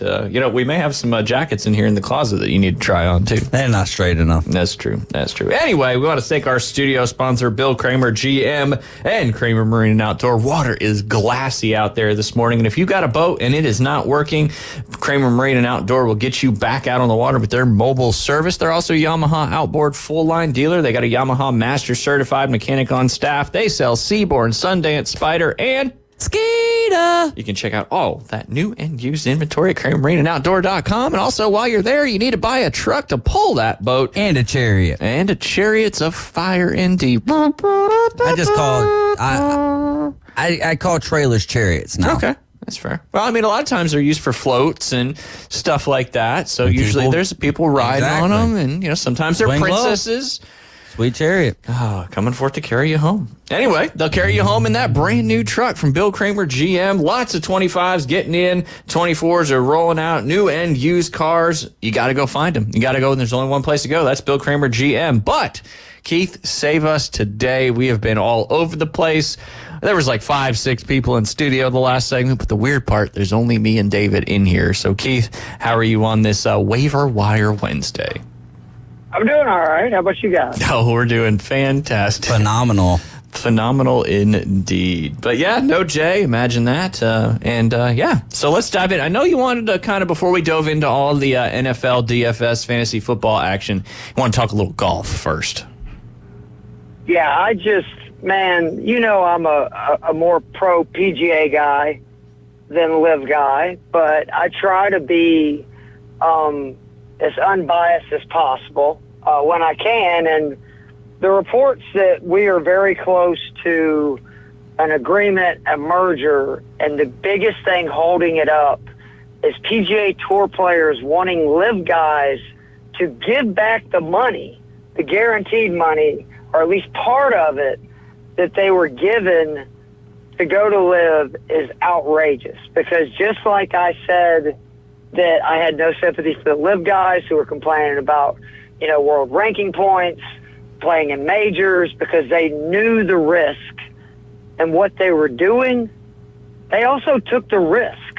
And so for the PGA Tour players to then want a piece of that money when they didn't, to me is ridiculous, because it's not just a situation where this is live crawling back to the PGA, wanting to get back on the PGA Tour. This is something where I think both tours realize they need one another, or all the stars in the game of golf, for professional golf to truly thrive. So I've been shocked if that report is true, that is one of the biggest things hanging this up, and just the just ridiculousness that has been involved in this story for the last, 16 months just seems to never end, Ryan. Yeah, it's and I think it stems back to, I really do think the guys that didn't go thought that the Live Tour wouldn't last. I think they thought maybe 1 year and then it was going to dissolve. And, like you said, these guys, they got big bags. Not all of them got these huge sums of cash, just, the big name players, but they're also playing for a lot of money too. But yeah, they took the risk. What if the Live Tour didn't survive more than a year, which is a lot of what these PGA Tour guys thought? They weren't going to let him come back in. So now where were they going to go play? Yes, they got a lot of money, but that was kind of part of the gamble. And I don't know. It's been such a saga for so long. And, at some point, one of these guys on the PGA Tour policy board is going to be like, you know what? Maybe just for the betterment of the game, let's just let him come back in with no stipulations. Whatever happened, and let's move forward with the best golf tour in the world. But, man, it's just people, egos, money, greed, the root of all evil always seems to get in the way. But, it just seems like we're destined for continuing on with two separate tours. And, Jon Rahm made the decision to go this past year. And a lot of people, he's regretting it. Well, I don't know how much he's regretting it now after his last three events. He went first, second, first, and he claimed the additional $18 million bonus for winning the points for the individual. Oh, he's still missing it. Like, you can see in Rahm, he misses the competition. Yeah. Now, is he happy about the money? I'm sure. Yeah, $34 million this year. Some additions to his house. Now, I also will say, though, it's never been confirmed, but from everything that we know, I believe the LIV guys don't earn a dime until they make the money that was their guarantor contract. So if you were given $200 million to sign, you're going to have to make $200 million on the LIV Tour, which, again, if you're making $34 million a year like Rahm did, it's possible, to make it up in 6-7 years. But that's why it's such a big deal for guys like Taylor Gooch, who, that first year made like $20 million. Yeah. And I seriously doubt Taylor Gooch got more than a few million max. Yep. To go to the LIV Tour. Yeah, they paid, the big time guys a bunch, with those signing just to get the tour some viability and some street cred, for lack of a better term. But yeah, I don't know what we continue. Obviously the LIV Tour certainly helped to bolster up the new purses, the signature events, all this extra money that has been injected into the PGA Tour stuff, which small fields, no cuts. So no, that's kind of which is why is the PGA guys bitching? Like, that's even more point. It's like, to you, what we were texting about earlier is they've made each other so much richer through this ordeal on both sides. Yeah. And it's just, again, it gets back to greed and just people I'm so sick of it. Like, just shut up and tee it up. Like, that's all I want to hear now. There you go. I want you all to shut up and tee it up. Need a shirt, Keith. T-shirt that. That is T-shirt material if I've ever seen it. Was that our third or fourth idea of T-shirts this morning? Yeah, no doubt. Some of them we can say on the air, some of them we can't. Yeah, you're about Bay. That's it. In my sway. Yeah, and go lay by the bay. Not today. All right, Keith. Yeah, it's just golf. What a weird time it's been, and it's been going on for what? And now it'll be 3 years. As long as the show's been going. Yeah. I mean, like the real craziness started when your show started. That's right. To be honest. Yeah, that would have been. Yeah, that was in 2022. So pretty much almost 2 full years, and man. Crazy. No, 23 we started the show. And then the merger, though, was announced earlier this year. Well, if you're with Jay every day, it feels a lot longer than it is. So I understand you thinking it's been longer than it does. It does. Well, and it's the ambiguity whether he's going to be in studio with me. We can't keep on hurting that man, kicking him while he's down. He's not here. He's not down. Yeah, we can. He was jogging. Yeah, we can. I'll see him this weekend. I'll see him this weekend. Oh, that's right. Y'all are I'll tell him his face. Playing between the hedges. Yeah. Well, he's playing. He's going to be playing golf. Unfortunately, I'm just going to try to go over there and say what's up on Sunday morning. So there you go. Be in my neck of the woods. Did you say he was playing? They were playing at Athens Country Club too. Yeah. Yeah. I mean, like, the kids are going to have a blast. I'm really excited for him. And he's really excited for them, which just shows how good of a coach he is. Yeah, no doubt. I don't know. They didn't win their match yesterday, so. And well, I blame coaching. That's it. I blamed him in the group text this morning. I said, straight up, you did. It's not on the players. It's on the coach, man. It's on the coach. Always blame the coach. Coach's got to take the blame because that's what you do when you're a coach. But anyway, it is. We were talking about some crazy stats earlier in the show, Keith, about the total number of kickers, how many points the Saints have scored, just various other things. The teams that are 0-8 between Jackson, Burrow, Stafford, and Lawrence. You got teams Derek Carr, Baker Mayfield, Sam Darnold, Justin Fields. Those teams are all 8-0 total, and just crazy stats so far this year. Lots of injuries as well. We talked about that at length, but Let's dive into how that's kind of affecting, your daily fantasy as well as your fantasy football. Yeah, so I just kind of wanted to go by position and use some data to show what I've seen through 2 weeks. Granted, it's a small sample size, but the first is, why is passing so much harder all of a sudden, and how is it affecting fantasy? Passing touchdowns through 2 weeks. So in 2019, 105. 2020, 110. Same thing for 2021. Down to 105 in 2022. Down to 86 in 2023, and plummeted down to 72. I'm glad I updated that number because it's not 69. There was 3 touchdowns scored on Monday. Monday night, yep. The reason is the too high rate. How much teams are playing that too high safety zone? It was 23% in 2017, up to 34%. Some would say 43. It's at almost 50% right now, 47% for the year. And then if you look, that's obviously causing a lot more checkdowns, right? That's meaning teams are getting rid of the ball quicker and they're throwing shorter passes. So if you look at the ADOT, and what that means is average depth of target, the amount of teams, and this is from Fantasy Points Data, great follow on Twitter, great website as well. The teams with an ADOT of less than 7.5 yards per pass, meaning their average pass is going less than 7.5 yards in the air. Again, 2021, 7. 2022, 8. This year, 15. True. So you were seeing Charlie check down. And for fantasy, what that is meaning is, we've talked about all summer, right? The fantasy running quarterbacks, they get 3 times the points for rushing that they do for passing. Well, only of the 8 QBs averaging 20-plus points per game through 2 weeks, Baker Mayfield and Derek Carr would be the only non-running QBs in that list, because the rest of the list is Jalen Hurts, Kyler Murray, Lamar Jackson, Jaden Daniels, Josh Allen, Anthony Richardson. But then even if you look at Mayfield and Carr, Mayfield has scored 11.5 points running this year with 55 yards on the ground and a touchdown. And Carr has scored 7.4 points on the ground thanks to 14 rushing yards and a touchdown. So it is becoming more and more valuable to have the running QBs. And I just think QBs in general, to where if you're not getting one of these guys that has the ability to rush for 50 to 100 yards, basically any, potential game, you might as well just punt, like what we used to do on tight end, right? Like where you would pass on Travis Kelce.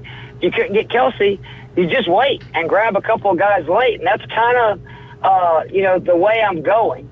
The running backs, on the other hand, holy cow, are we having a renaissance at the running back position. Right now, there are 19 running backs in PPR leagues averaging 14.4 points or more per game, which is wild. When you think about, zero RB has become a buzzword. I'm somebody that typically does not like taking running backs early in draft. But the deal is, you don't really have to have, take these running backs early to get these guys, because of the top 10 scoring running backs right now in PPR leagues, only half of them are playing more than 70% of the snaps. So, excuse me, that's not the top 10. That's actually top 15. There's only half of them that are playing half of the snaps. And then if you look at the top 15 in scoring at the running back position, it's wild. Like Alvin Kamara, Devin Achane, first and second with a bullet, right? Like the 2 best probably players in fantasy, particularly at the running back position. They're only playing a little bit over half of the team's offensive snaps. Kamara, 54%, Achane, 56%. They're just handling right at about 60% of the team's rush attempts. But where is the difference, right? They're getting a huge target share. Alvin Kamara, 20% of the New Orleans Saints passes are going to Alvin Kamara. Just under 20% of the passes are going to Devin Achane. Now then you have like the Saquon Barkley, who has he has the highest snap count in the NFL at running back, one of the highest running back usage rates in the NFL. But after that, again, guys that you could have waited on. J.K. Dobbins, he's playing 52% of the snaps. He's only rushing 45% of the Chargers' rush attempts. And yet, and not only that, he's not being used in the freaking passing game. He's only had 9% target rate, and yet he's 4th in scoring. Your boy Jordan Mason, who is 7th in scoring, is in the inverse, where he's playing 80% of the snaps. He's getting 98% of the rush attempts for the 49ers. And then the entire list, basically, from 10 down, are guys with the exception of Bijan who are not playing much. Jamar Gibbs, 56% of the snaps. Joe Mixon, 60% of the snaps. Brian Robinson, 60% of the snaps. David Montgomery's playing 52% of the snaps. So it's just funny how these running backs, it's kind of changed to where used to it was all about opportunities, it was all about touches, and now it's really more about do they catch passes and how are they being utilized, and are they in a really good offense? Just for the record, there is some things that are still very important, because 4 of these 6 guys who have played 100% of the snaps inside the red zone from the 10-yard line and in are in the top 10 in scoring right now in fantasy among running backs. Rashad White and Zeke Elliott are the 2 who are not. But Kyron Williams, so much for the sky is falling when they said he would be returning kicks and people worrying about Blake Corum. It has been the Kyron Williams show just like it was last year. James Conner, again, your boy Jordan Mason, and then Ramondre Stevenson. So it really shows that the only thing we can kind of count on is that it still is really important to get the ball near the goal line, because obviously that's going to score touchdowns, and whether it's a standard or a PPR league, that's the most valuable touch you can get is if you score a touchdown. But it's just been wild to see the usage rates and see some of these guys that are just, dominating fantasy. And again, 19 guys scoring 14.4 points or more right now in PPR leagues at the running back position. Do I have time to do the tight ends, or do you want me to wait till we come back? No, you got about 3 minutes, so we're good. I will mention, I think, kind of too on the you were talking about the quarterbacks and the 2 highs, and I also think that your corner talent is getting better and better year in and year out as well, and just your coverage corners just seem to be playing a lot more. So yeah, you're not having. I think it's harder to pass in the current state of the NFL than it has. Well, not only because they're playing so much too high, but also just your talent coming out of college now with the cornerback position seems to be getting better and better. Where we felt 4 or 5 years ago that was one of the hardest, I think it's turning around a little bit. But yeah, we got some time. But don't you think so much of that is that now so many colleges throw, right? Like 70% of the time that now these kids are getting reps, just like we were starting to see an influx of wide receivers and quarterbacks, right, who were ready to play immediately because of how much passing there was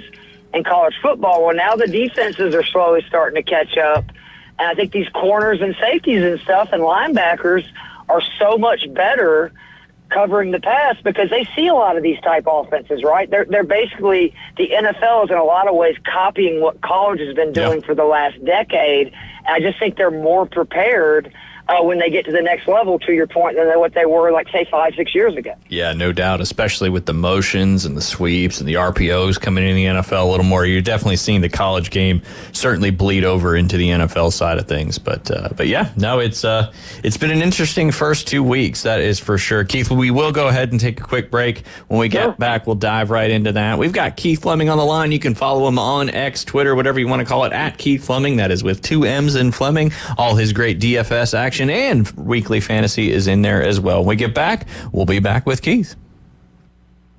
It's here. On 104.3 ESPN Northwest Florida app, version 2.0. Now featuring ultra high fidelity. You'll feel like you're in the game.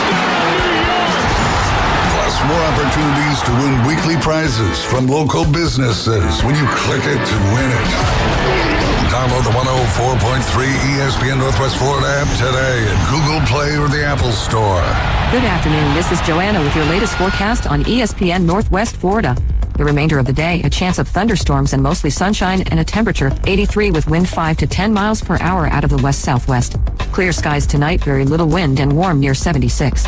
Sunny and 86 tomorrow. 87 and sunshine with a light breeze Friday. Saturday sunshine and a temperature about the same at 89. This is your Wednesday's weather brought to you by Ellis Agency Insurance.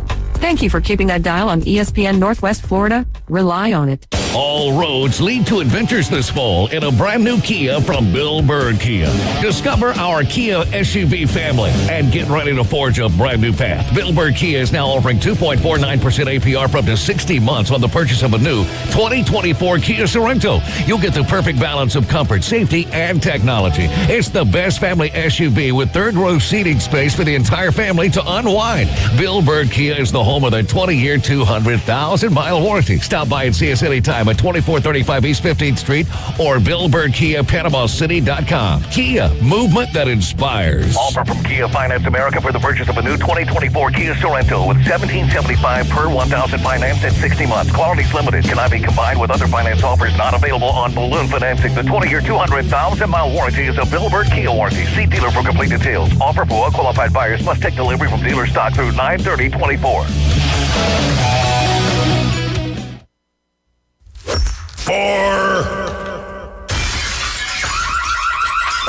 Don't mind me. I'm just playing through. Now back to the Inside Drive, live and local from the Bill Kramer Chevrolet Buick GMC and Kramer Marine and Outdoor Studios. ESPN Northwest Florida.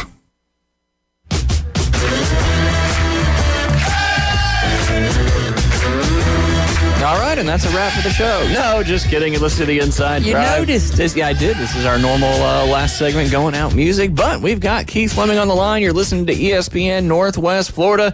It is your time to get if you didn't get somebody on the waiver and you're looking for somebody, you need to make that happen. That is for sure. But Keith, I know you were talking about some of the stats and the trends going on right now with how it relates to fantasy and usage and all those wonderful things that add up to you scoring or not scoring points against your opponent. And I think next year we're going to dive into tight ends. Yeah, so the tight end has been a very disappointing position, minus my boy Brock Bowers, who has been just an absolute beast. Like, if you listen to me all summer, I had the advantage of watching 3 years at Bowers in college. I knew what was coming to the NFL, and we're seeing that come to fruition. But there's just 6 tight ends right now through 2 games, averaging 10 points per game or more in PPR leagues, not standard leagues. That's crazy. PPR leagues, which is insane. If you go by scoring, it's likely Bowers, Kittle, McBride, Henry, Gesicki, Pitts, Ertz, Freiermuth, and Moreau for the Saints. Not exactly the list that we expected. No Kelsey anywhere to be found. And first, let's start with Bowers, who, despite only playing 73% of the snaps and running routes on 67% of those snaps, he's seeing a 23% target rate and is just dominating with it. Isaiah Likely had the huge week 1. I think the Ravens figured out last week they need to keep him involved. Or their offense is just not that good. So I think Likely's numbers are going to continue to go up. He is the better tight end. I said that all summer. Mark Andrews, this is no disrespect to him, but he's lost a step, and Likely is, I think, their best pass catcher. But your boy George Kittle is about to go through a very good stretch. If you own George Kittle in fantasy leagues with Deebo Samuel being out, I'll talk about how great he's been with Deebo being out when I get to my DK lineup, but he's seeing a 20% target rate right now. Trey McBride, though, and Hunter Henry, like, getting number 1 wide receiver target numbers. McBride, 28.8% of Arizona's passes are going to Trey McBride. Hunter Henry, 27.5% of the passes are going to Hunter Henry for the Patriots. And then you look at somebody like Kyle Pitts, who I am frustrated. Like, I'm glad to see him blocking. We talked about this, yesterday a little bit, but 12% target rate. He is one of the biggest mismatches in the NFL. And for whatever reason, the Falcons want to keep him in there to block on a lot of plays, and that is not what you spend a top 4 draft pick on a tight end on. He is still 7th in scoring because of the touchdown from week 1, and he has caught at least a few passes each week. Again, tight end has just been a fantasy wasteland overall, but I hope that his numbers continue to go up because he's playing a ton of snaps, which we knew was going to be the case if you look at the McVay, O'Connell, coaching tree that Robinson comes from. He's playing almost 92% of the snaps. And then real quickly on wide receivers before we move on to the DK lineup this week for cash games, let's look at leaders in first read target share through 2 weeks.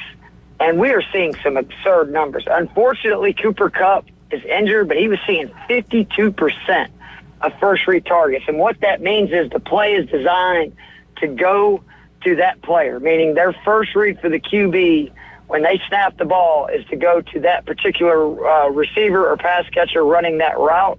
What's amazing is Malik Neighbors is also at 50%. I know the Giants don't have a ton of wide receiver help, but, 50% is insane.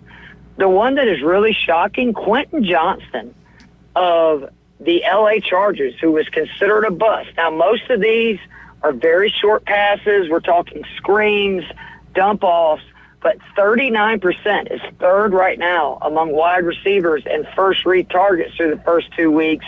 And I think I just realized he's not a great route runner. He's not somebody that has been great about, making contested catches down the field, but he is a really big, strong athlete, and they're kind of treating him like the Niners do Debo, right? And this is no disrespect to Debo. Debo is a much better receiver down the field, but Debo is just so good at open space because he's so big, strong, and fast that they're just basically getting him the ball and letting him work. If that continues, Quentin Johnson is probably available in a majority of fantasy leagues and somebody that if you have an extra roster spot, I would absolutely pick him up because I don't think the Chargers are going to be able to run so heavily as the schedule gets deeper and they start playing, like the Chiefs twice in some of these games they have coming up. And then the other one is we have some encouraging target rates for other wide receivers. Wan'Dale Robinson of the Giants, who I've been talking about again on this show the last couple of weeks. If you're in a PPR league, go get Wan'Dale Robinson. He's seeing a 24% target rate. It appears we're in the JSN breakout year. Finally, he is seeing a 27% target rate. He is seeing more passes than DK Metcalf in that offense. And obviously he had a monster game last week. One of my favorite players, Jameson Williams, is another guy who is seeing a 24% target rate. That is with a healthy Sam Laporta. That is with Jamar Gibbs and Montgomery playing. That is with St. Brown playing. So the Lions have finally realized this guy is one of the most talented wide receivers in the league. We're going to get him involved. George Pickens is a guy that you might could buy low on right now. He's seeing a 25% target rate right now. And they really have not opened up the passing offense yet. What I think they will as the season goes on. And don't forget that in his first 2 weeks, he was lined up against A.J. Terrell and Patrick Surtain for a majority of those games, who are two of the best cover corners in the league. So I expect really big things from George Pickens if he continues to get targeted at this rate and starts playing corners that are not quite as good as the ones he played the first 2 weeks. And then other guys that you should just look at, potentially to pick up. Josh Reynolds for the Denver Broncos seeing almost a 20% target rate. Greg Dortch, another guy seeing almost a 20% target rate. Gabe Davis of the Jaguars, I know they've looked awful, but he's seeing almost a 20% target rate. And then the guy that I think you can buy low on right now is Tank Dell. I know people are really disappointed. Nico Collins is the alpha wide receiver in the Texans offense. There is no doubt about that. Don't get me wrong. But he is still only being targeted 1% less than Stephon Diggs, and I don't think Collins is going to have such a disparity in his target rate compared to these two guys. And obviously we know how good C.J. Stroud in that Texans passing game is. I think Tank Dell is somebody you could steal right now in some trades because people are disappointed in what they've gotten so far. Coming off injury, I think the best is yet to come for Tank Dell. And then the other thing is just offenses are more condensed than ever in the passing game. 17 teams are throwing 60% or more of their passes to just 3 pass catchers. 30 of 32 teams are throwing over 50% of their passing plays to just 3 targets. So really, it doesn't matter what team it is or how good the passing offense is. If you can get somebody getting the kind of volume that some of these players are, week in and week out, they're going to outscore the 3rd or 4th or 5th option on even these elite offenses, and that's something you should really look at for fantasy as the season keeps going. Yeah, no, I mean, it's been an interesting year, and I think people are needing to adjust on the fly and figure out which direction to go, especially with all these injuries, rookies making impacts, and kind of the the league a little bit upside down, so to speak, a little bit right now. But I was going to ask you specifically, do you go out and get Kareem Hunt now that he's signed with the Chiefs to replace Pacheco, or do you think he's not going to get enough touches to try to drop him in your lineup? I don't believe in Kareem Hunt. I mean, anytime you can get a Chiefs running back, there's a chance, right? Especially with it look like Pacheco's going to be out for a while.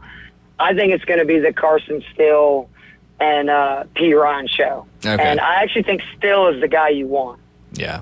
As I know, that's actually one of the guys I picked up was Carson Steele. So I was like, ooh, should I have waited for Kareem Brittany Hunt? drafted him in the Champions League. So Brittany just keeps on winning. He didn't even have a sticker. So... Tell my wife. The official DraftKings lineup this week. Week 1 was a banger for us. Week 2, some really good plays, but overall I was disappointed in the lineup I gave, so I hope this one's a lot better. You might want to drug test me after we start this off with my QB play, but Andy Dalton is only 4,800 this week. The red rifle. And I just, one of the golden rules in cash is you just need to get 3 times the point of what a player's salary is to have a decent chance of cashing. And at 4,800, he just needs 14.2 points to qualify.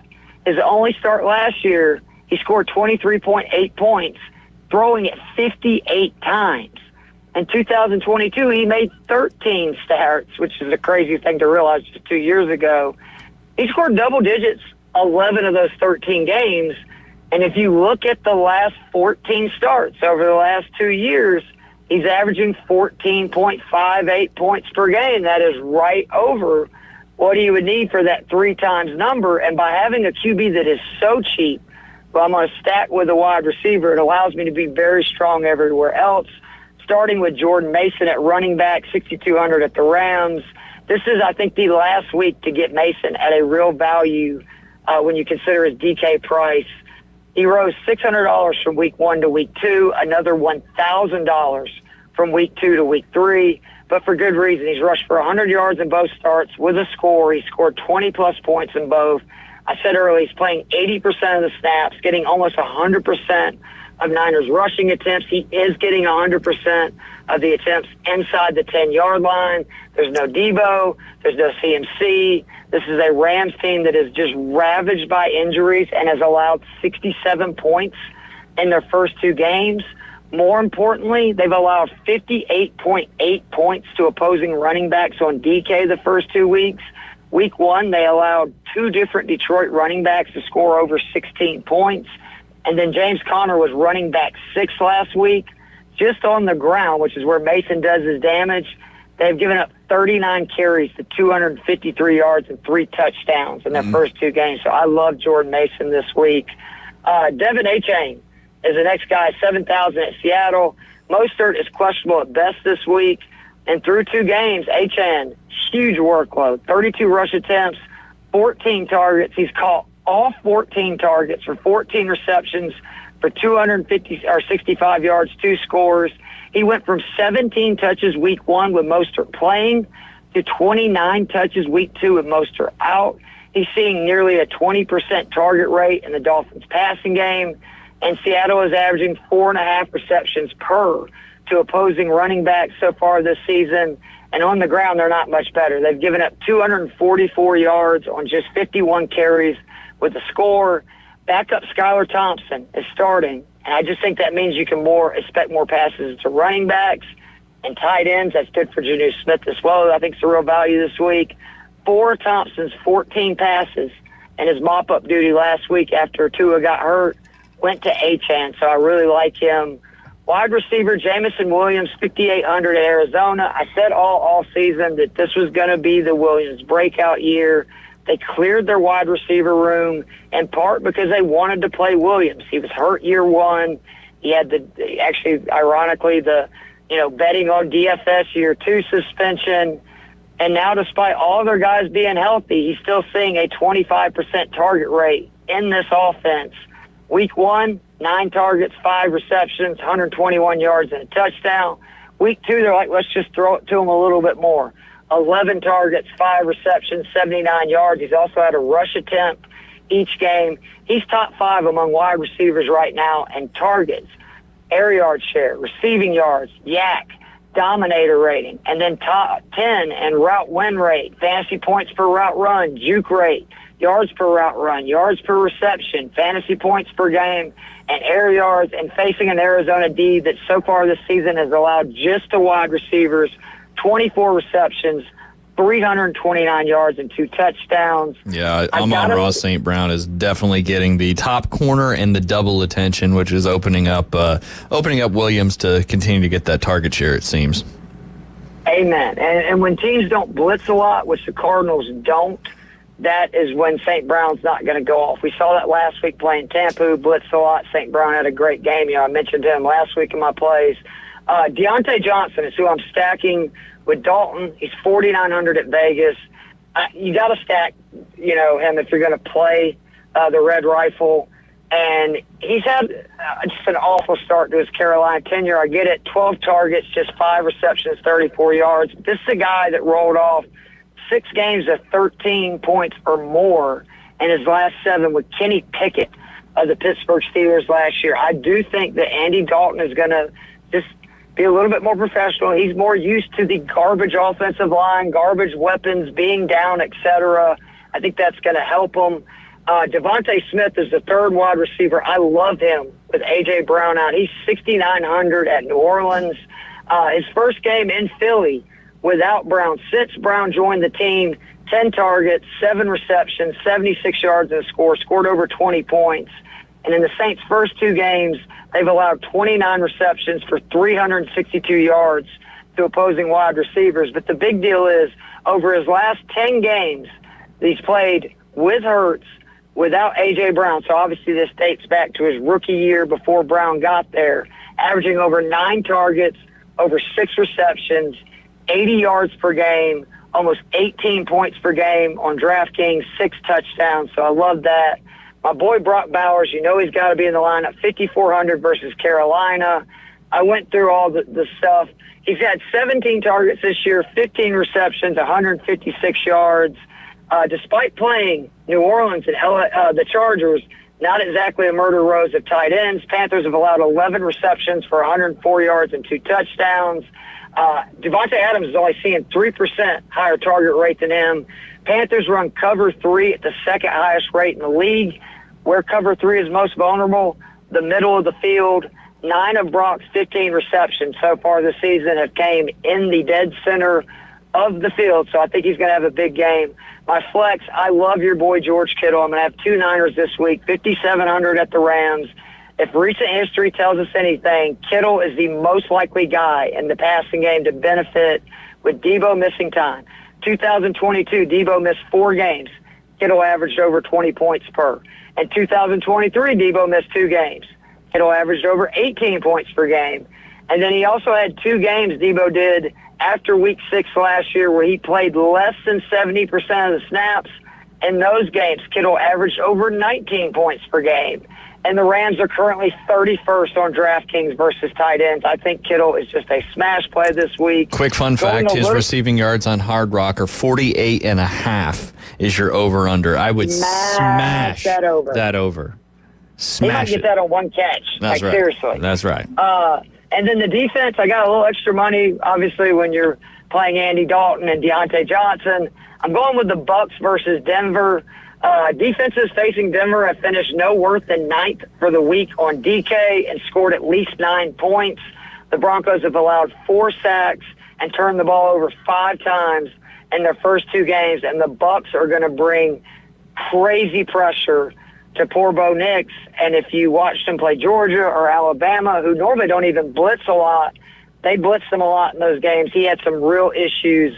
I expect Tampa's defense to have a really big game, and that is my official cash game lineup for week 3. So let's go win some money. There you go. I picked up Tampa's D in both ESPN leagues that I am in because it seems like they're going to go off this week, especially like you just said, given what Denver does on offense. Keith, we appreciate you as always. Good luck this weekend, and we'll look forward to talking to you next week.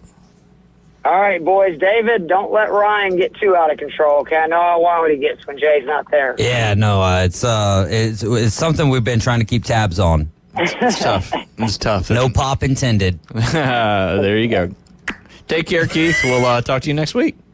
Yes, sir, guys. Have a great one. Later, Bye-bye. Keith. All right, final segment of this Wednesday afternoon coming up next. You're listening to the Inside Drive live here on ESPN Northwest Florida. Are you ready to go under the lights? Mosley Dolphin football is back. Wide open down the sideline. ESPN Northwest Florida brings you live play-by-play coverage all season long. With David Hayes. Touchdown, Mosley Dolphin. And Kyle Wright. You take the top off the defense, and the interception turns into points for the Mosley offense. Exclusively on ESPN Northwest Florida. All roads lead to adventures this fall in a brand new Kia from Bill Bird Kia. Discover our Kia SUV family and get ready to forge a brand new path. Bill Bird Kia is now offering 2.49% APR for up to 60 months on the purchase of a new 2024 Kia Sorento. You'll get the perfect balance of comfort, safety, and technology. It's the best family SUV with third row seating space for the entire family to unwind. Bill Bird Kia is the home of the 20-year, 200,000-mile warranty. Stop by and see us anytime at 2435 East 15th Street or BillBirdKiaPanamaCity.com. Kia, movement that inspires. Offer from Kia Finance America for the purchase of a new 2024 Kia Sorento with $1,775 per 1,000 financed at 60 months. Qualities limited. Cannot be combined with other finance offers not available on balloon financing. The 20-year, 200,000-mile warranty is a Bill Bird Kia warranty. See dealer for complete details. Offer for well qualified buyers. Must take delivery from dealer stock through 9/30/24. Dat Cajun Place is your LSU and Saints football headquarters.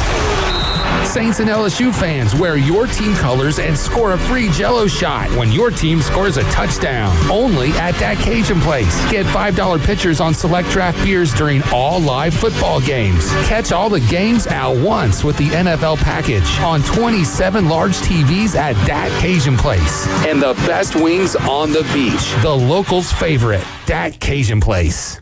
Coming in hot. So hot. It'll be a hot one. Really hot. Goddamn. The Inside Drive with Ryan Mulvey.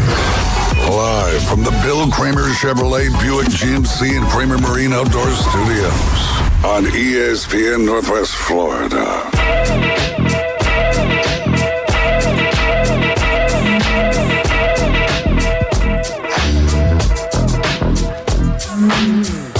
And welcome back. You're listening to the Inside Drive live here on ESPN Northwest Florida.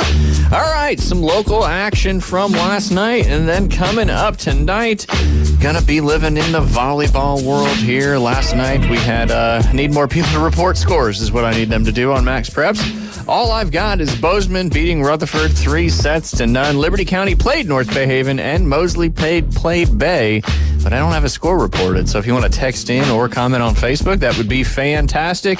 And you've got the Arnold Marlins taking on 15-0 Gulf Breeze this afternoon at 6 p.m. Arnold's traveling west just a little bit. Looks like Gulf Breeze, certainly a volleyball powerhouse, 15-0. We could use a Gulf Breeze around here. I think we got one most days. This morning it wasn't that breezy though. I did a little dock fishing this morning. Oh, yeah, you went floundering, didn't you? I was very surprised. It's like, I think there's... Giggity. I think the giggity. I think there's something on the line. It's like, what, if I get stuck on? And I realized, it's a fish. It's a flounder. Wasn't very big, but it was still a fish. Did you bring that to me? Because I was looking for it for breakfast. Yeah. No? Maybe next time. I stepped on it. I'm just kidding. I put it back. It felt like it needed to grow a little more. Yeah, you might have gotten in trouble with that one. Yeah. Henry Van Winkler says, as he has spent plenty of time with the FWC. Oh, Interesting, Henry. Good to know. Good to know. Floundering or just different things with the FWC? Anything they ask me to do. Ah, okay. So you were employed by the FWC. Absolutely. Good to know, Henry Van Winkler. In a serious note, when I was up in New Jersey in my last 2 internships on the Jersey Shore, me and a couple other guys, I didn't have a boat, just had the luxury of going out. Then we used to go flounder fishing often. We'd be gigging? No, out of a boat. We weren't gigging. But the flounder up there, man, they were like carpets, how big they were. Fantastic, too. Some would call those, I almost said placemats, but doormats. Doormats, yeah. That's actually Placemats. Placemats. Hey, that would work, too. I'm hungry, bro. Clearly, placemats, and you were asking about, next time I'll bring it in for you. I'll put it on ice, and I'll let you take care of it. Make sure it's legal. Okay. Make sure it's legal, but I'll get a measuring tape. Meters or metric or imperial? Oh, absolutely metric. Metric. Yeah, we can't all have uniforms. Need centimeters. Yeah, there you go. But if that thing's measured in meters, son. That's a big hot filet. dog. Hot diggity dog. You may be eating for a couple days. Oh, man. But yeah, no, I always enjoyed that. And you'd catch a sea robin every now and then. And I guess they were they were like trash fish. And you just get them back in the water. But yeah, Shark River up there. Shark River. Did you have any sharks in that river? That reminds me of Jaws. There were indeed sharks in the Shark River. It's a river that Is it fresh water? It connected to the ocean. Okay. But it had like a big lake too. It was a brackish lake because it was. What did they call that? Whale Lake? I forget what they call the lake, to be honest with you. But a lot of water skiing in that lake as well. But yeah, Jersey Shore is a good time, man. It's not just fish pumping and gyms and laundry. It's a lot of other activities as well. Lots of Guidos? Yeah, those are people from New York. Oh. Because the Jersey Shore in the summertime, you know how like down here in the summertime, it's people from Atlanta and Birmingham and Nashville. On the Jersey Shore, it's people from New York City. They come down and they vacation on the Jersey Shore. Wasn't that show all about, like, didn't they, there was a show called Jersey Shore, right? Yeah, 100%. And they were Guidos, right? That's what they called themselves? Them, yeah. There's a lot of other words too. Bennies were what you called the people from New York that came down to the Jersey Shore. Bennies. Kind of like you call us damn Yankees. Yeah, damn Yankees. I love how you added the previous word there. Well, that's what people always say. You're not just a Yankee. If you come down and stay, you're a damn Yankee. Right? And it's funny too because like we call people from the Midwest some of the nicest people ever. We're like, hey, you damn Yankee. You gonna talk with an accent? What's wrong with you? Yeah, I just embrace it as a term of endearment. Yeah. That's all. I mean, like, bless your heart. Exactly.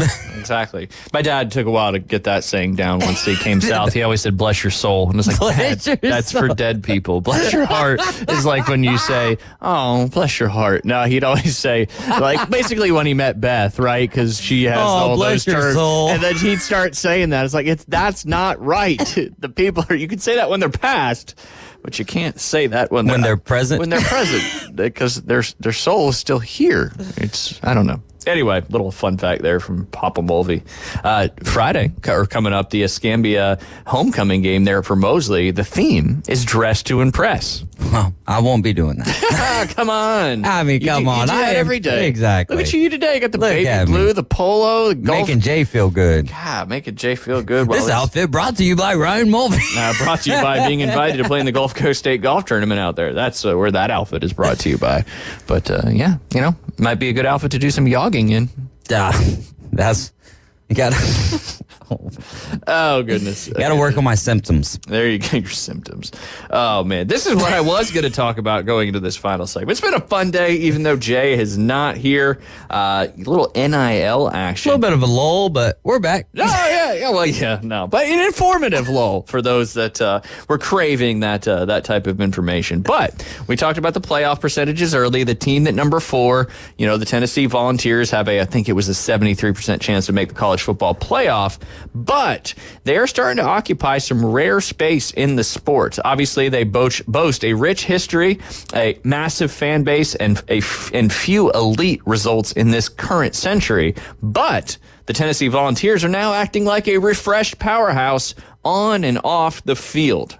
We would start with the recruitment of 5-star quarterback Nika Iamaleava, who agreed to an unprecedented $8 million NIL deal in 2022 after committing to the Vols. You 10%. That's it. Still a big number, but even just 2 years ago, it made waves. The largest NIL deal anyone had heard of was going to a QB who spurned steadier powers for off-turbulent Tennessee. But Tennessee is ahead of many NIL-wise, which brings us to the news that broke. It was either this morning or late night last night. The program will add a 10% talent fee to its season ticket prices. In light of the Power Conference athletes likely becoming eligible to receive compensation from not just the NIL, but directly from the school. We reported on that earlier this year. The Vols are the first to add a fee to this overt, but won't be the last, most likely. They certainly picked the right time to make the move. But yeah, 10% of the season ticket sales going right to be able to pay athletes. So what do you think? I don't like it. I don't think many people like it. Well, it's here to stay. No, it is. It is an is what it is type situation, but it's one of those things. Like, Tyler Bishop put it up pretty good on the Afternoon Underdogs yesterday. Don't even say that you're like, don't call it a talent fee, man. Yeah. This is getting ridiculous. Like, one of the reasons why people will disagree with us on our takes and for me, it's really specifically just about that 12 o'clock window for the NFL. Because if it comes down to a prominent college football game and a prominent NFL game, I'm going to pick the college football game every single time. However, this is one of the reasons that people are going to start falling out of love with college football, because listen, they're already getting something very handsome in the form of their tuition paid for. A lot of money there. Do they deserve to make some money? Yeah, they do deserve to make some money. But just a few short months ago, you couldn't pay. Like, the school wasn't allowed to pay the kids, like, legally speaking. Now you've got Georgia, you've got the state of Georgia, not the University of Georgia. You've got the state of Georgia, the state of Virginia, making legislations where the NCAA can't even punish you if they wanted to because of NIL rules. Yep. That's ridiculous to me. I think Kirk Herbstreit's got it nailed on the head when it comes to there needs to be a federal law across the board for all 50 states on what you're allowed to do and what you're not allowed to do. There needs to be a one single sole commissioner, because these conferences are only worried about one thing and one thing only, and that's the state of their conferences. And to me, it's ruining college football. It's bad enough that that these guys can just transfer and leave whenever they want to, and you've essentially got free agency twice a year in college football for a period of time. Now we're paying like 10%, and I said this yesterday on the Afternoon Underdogs, and it was one of those things that kind of like, okay, no big deal because we're talking small money. Student tickets for Tennessee last year were $10. This year they're $20. Next year they increased to $25. Yeah, okay, that's a very small amount to pay to go to a great college football game. I'll give you that. However, that's a lot of money for a student to pay. Yeah. That's like 25 meals of ramen noodles. Maybe more. Yeah, technically. But they got some pretty fancy ramen noodles. Depends on if you're getting the cup or if you're getting a little bag, because I'm a big fan of the 25 centers. If that's what they cost these days. I think they've gone up. You used to be able to get a 5-pack for $1. Now 20 cents. Yeah. I mean, it's terrible for you, but it was delicious. They don't even have the best ramen noodles out there. Man. The chili ones. Yeah. It took a turn. Yeah. That little monologue. That's good. You were on your soapbox, and then you stepped onto a ramen bag. It was fantastic. But yeah. Versatility, baby. Yep, absolutely. I don't know. Like you said, that's kind of what a lot of people love about college football. Yeah, it was amateur sports where people getting paid behind the scenes. Yeah, absolutely. That's just the way it was. But it wasn't right in your face and all that stuff. However, with all that being said, Oklahoma and Tennessee have a big matchup coming up this Saturday night, and Oklahoma faces its largest home underdog spread in the history of its program. They are currently a 7-point underdog at home on Hard Rock against Tennessee. Do you think Tennessee blows that out of the water, or do you think we see Tennessee come back to reality because they really haven't, they played NC State great. NC State's not really that good. Yeah. So now they're facing a good football team on the road in Norman. And is this Oklahoma? This is Oklahoma's first SEC game, right? Yeah. So it's going to be a wild atmosphere. And, is the talent better on Tennessee than Oklahoma? Yeah, sure. But you still got to come together and play the game. So you think Tennessee doesn't cover that? I don't think they cover that. I think the right choice is to take Tennessee money line. Okay. Right? But here's the thing. Tennessee's not good on the road. Yeah. They haven't proven anything yet. Yeah. They haven't proven anything. Nico's getting a lot of love. I don't know if he for dismantling has crappy really teams. earned that to an extent. I think their defense and their run game is actually really good and overlooked to an extent. I think Tulane's a really good football team, and Oklahoma beat them by 15. This game's a lot more interesting than I think 7 points. Yeah. Especially with that team being on the road, because what do we say about the home field advantage? Yeah, that's worth 3 points, right? So with that being said, this is actually like a 10-point spread. Exactly. Last time I checked, anyway, 7 plus 3. God, I'm so good at math. Oh, wonderful. So good. Over under 57. I smash you over. I don't know about that it becomes either. A defensive game. You know what total really drives me kind of bonkers is Texas A&M in Florida. Ooh. I think it's like 58.5 or something. It's like, come on, neither one of those teams have even scored 58 points this year. Oh, you mean and I'm being from last week? Oh, Mississippi State in Florida. That's what I meant to say. Mississippi State in Florida. I believe that one's 58.5. Sorry, the maroon just. No, it's okay. It's okay. Yeah, 58.5. Man, maybe they just think that both teams aren't going to be very good on defense. I don't know. Ooh. I don't know. Drives me. It's one of those ones that I'm like, talk about smashing the under. But we'll see about that Oklahoma-Tennessee game. I like the fact that that's in a slot where there's I can't think of any other games that are more watchable than Oklahoma-Tennessee that evening. Yeah, it's not. You got a couple good ones this week, and a lot of them that one of our listeners said Tennessee has a wide receiver called Nimrod, and he's actually pretty good. Hey, he's not a Nimrod. That's defying the odds right there. And speaking of the odds, it's 12:57. It's our time to go. Afternoon Underdogs coming up at 4 p.m. We'll be back tomorrow with Max Delighted in studio. Take care.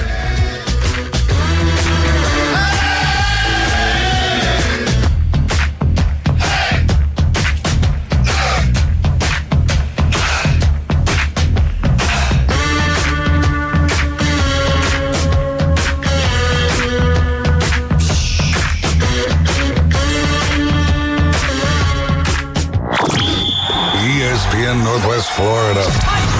We're the radio home of the Mosley Dolphins. This Friday night, we're going under the lights. It's the Mosley Dolphins at home versus the